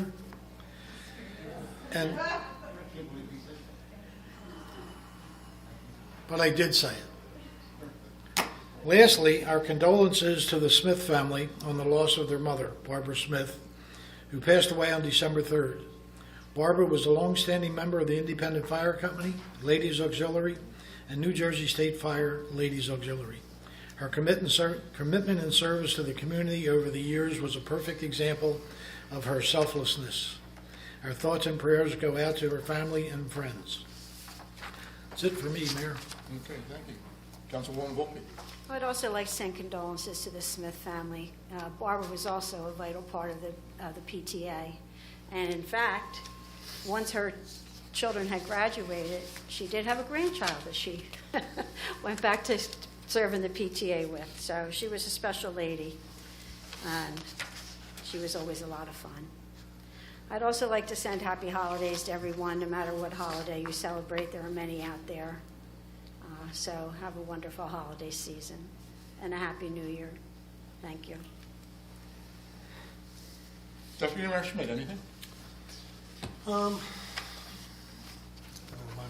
I'm good, thank you, sir. Okay, lastly, I want to thank everyone who showed up here tonight, even though it didn't go exact the way that I asked it to go, but yeah, we got through it. I want to thank the Maple Shade School District for allowing us to use their gymnasium from the Rotary program, where we had, back at the beginning of November, we had a fundraiser with the Harlem Wizards basketball team. We grossed enough money to provide scholarships. Well, it was all for scholarships for the students at Maple Shade. And so my thanks to the Maple Shade School District and Maple Shade Rotary for that good fundraiser. Finally, I just want to mention that it is holiday season. I wish everybody a happy holiday season, whatever you choose to celebrate, and wish everybody to have a safe holiday season. Counselor, anything? Nothing, thank you, Mayor. Susan? Mayor? That's my information. Okay. All right. Old business, operations. Not really old business, just a couple things. December 29th, the virtual mammography van will be in the municipal parking lot off of Brubaker and Fork Landing Road from 8 a.m. to 4 p.m. What will they be doing? The mammography, so mammograms. Mammogram. Ow, ow, ow. She's like, wait, what? The parking lot? Right. Yeah, they bring the van. They bring the virtuous asking them to bring the van. Win the So, van. yeah. Not in the open. Okay. And then with the holidays coming up, just a reminder that the municipal building is closed on Monday, December 25th, and Tuesday, December 26th, in observance of both Christmas Eve and Christmas Day. So I would like to wish everybody a Merry Christmas and also a Happy New Year, since we won't see everybody after this. That's all. Chief? Thank you, Mayor. Due to the hour of night, I'm just going to condense this down quickly. Thank you. We wrapped up our townwide food drive on Tuesday, November 14th. I would say it was a great success. Our Community Affairs Officer, Misty Weiss, helped run that event, and some new partnerships really stood out for us. So we're appreciative of that. I do want to just announce the businesses that were really instrumental in helping us do this, but Bentley Truck Service, the Alden Cafe, the Shade Above Hair Salon, Rise Chiropractic, Montecito's, Montegrillo Sub Shop, Smith Brothers, 9 West Main Hair Salon, Crust and Fire, Eastern Lift Truck, BJ's Wholesale Club, Stonehard, and the Maple Shade Custard Stand. Eastern Lift, BJ's, and Stonehard were new to the equation, and we really garnered a lot of food from those folks, so it was a great partnership with them. On the youth competition drive, we were handing out cash from our nonprofit to the youth groups to be able to have them do a fundraiser and at the same time benefit the food bank. So first place was the Fierce Diversity Dance Team at Maple Shade High School. Second place was Maple Shade Girls Softball. Third place was Maple Shade Soccer. And fourth place was Maple Shade Youth Cheer. They won $1,000, $750, $500, and $250. So it was nice for them. And then wrapping up our final piece, the PBA and Maple Shade Police Department combined, we donated $2,000 to the food bank from our money that we did for Beards for the Year in 2023. And in addition, some of the partner businesses also had donations to make to the food bank. So they did pretty well on the food drive, and we're thankful for all their help. Last thing I'm just going to cover real quick is we attended the Rotary meeting this past Tuesday. I had the first assistant prosecutor of Burlington County, Brenda Maneri, there, along with assistant prosecutor Melissa Terone. They did the official announcement of the partnership on the Arrive program. So we're waiting for Burlington Township to sign the MOU, and then we will be going live shortly within the county with the new program. Legacy Treatment Services was in the process of hiring the person who's going to staff that position, and then we'll get the final details worked out. Lieutenant Brian Weiss, who's our operations lieutenant, will be our point person for that, and he's already working closely with Melissa Tyrone right now. So that is my report for tonight. May I just ask a question? Could Sure. you just explain the ARRIVE program? Sure. So the ARRIVE program is talking about having a mental health professional teamed up with an officer. So there's two approaches. There's a follow-up and a close follow-up. So essentially, if we're getting dispatched out to a call, they're going to be working during certain hours. If we know that they're in the building, we can ask them to meet us there. But if they're unavailable, they will try to be following up within 30 to 60 minutes of that call. If they get to that call and it's not something where somebody has to be taken in crisis to a medical facility for treatment, then they'll make a recommendation to have follow-up care done, and that'll be done by Oaks Integrated Care. A different health system will partner with them. So the goal is a lot of times we're responding out to calls.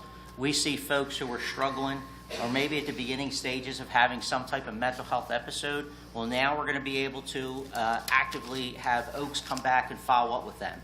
And obviously, you know, you're well aware of my points that I've made previously about some of the mental health issues that we've dealt with within the township. I do think this will be a benefit. I'm hopeful with Melissa at the front of that program for the prosecutor's office. She is very proactive, and she's great because she does a lot of follow-up on the medical side for us, which is where we run into some issues before.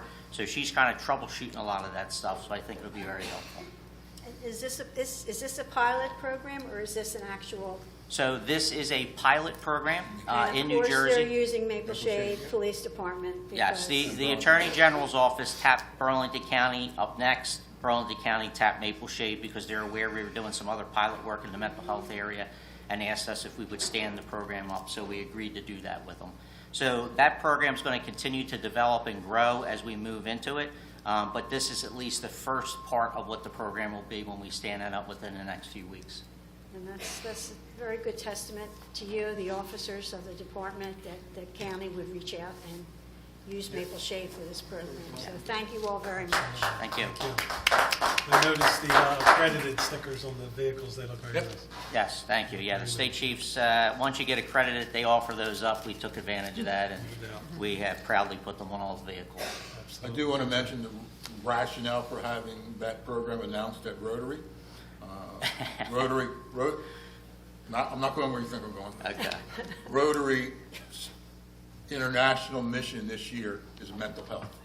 So we thought it fit appropriately in that, so we invited them to come and share that with us. And the first assistant was very appreciative that you were able to get us into that meeting, and there was a lot on the agenda that day, so we're thankful for that. All right, site plan.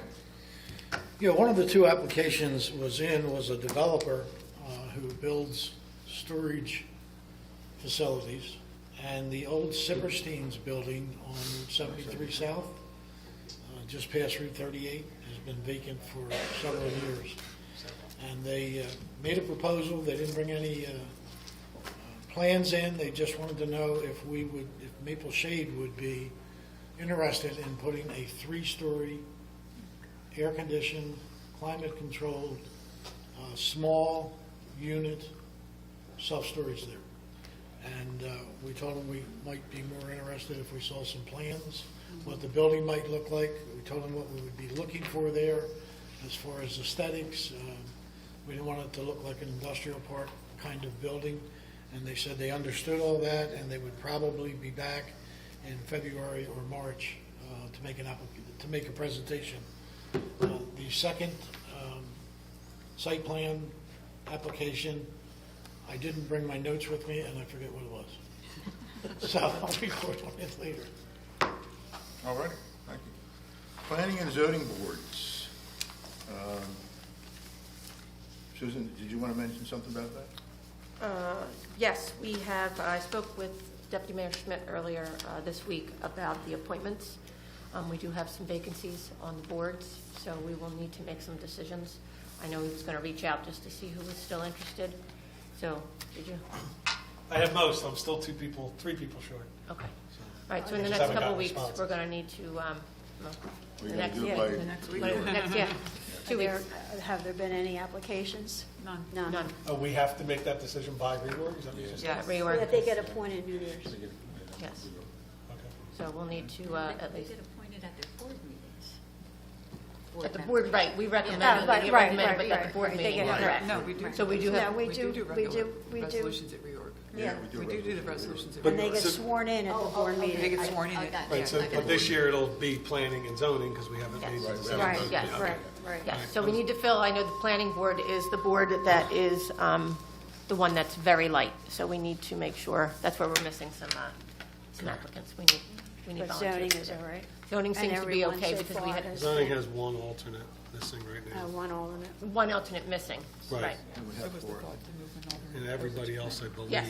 Okay. yeah, Steve Is needs to okay. get a The hold of only everybody. person I haven't spoken to is Mr. Gage, just on zoning. But how many planning board need? Planning is 1, 2, 3 short. A member and 2 alternates. Oh, okay. And depending on what we do, we may be short more. We can discuss that later. And zoning needs, only has one zoning There's one alternate and needs alternate 3 short. more. So No, that's a they're one total. short. No, One no, missing. zoning is Only one one short, missing. so Four what, alternates and one, so they're one short. if you recall, what we Correct. did with zoning was we We bumped up increased those it. alternates there, because at one Yes. point we had a hard time Yes. filling those Filling. spots. Yes. Now we're on the opposite side, where we're having a hard time filling our planning board. Planning. So after Steve gets to speak with everybody, and we can see, there's a possibility that we could possibly move somebody from zoning temporarily over to planning, Okay. if they wanted to, so. Okay. All right, any other old business not on the agenda? No. Okay. Any new business? New business, anybody? Not for All right, tonight. seeing none? Counselor, we need to go back into closed session? No, sir. Okay. Seeing none, then So made. I'll take a motion to adjourn. So made. Second. All in favor? Aye. Okay. Next meeting Thank you. is- Next meeting is a reorg meeting on January 4th, 2024 at 7 PM.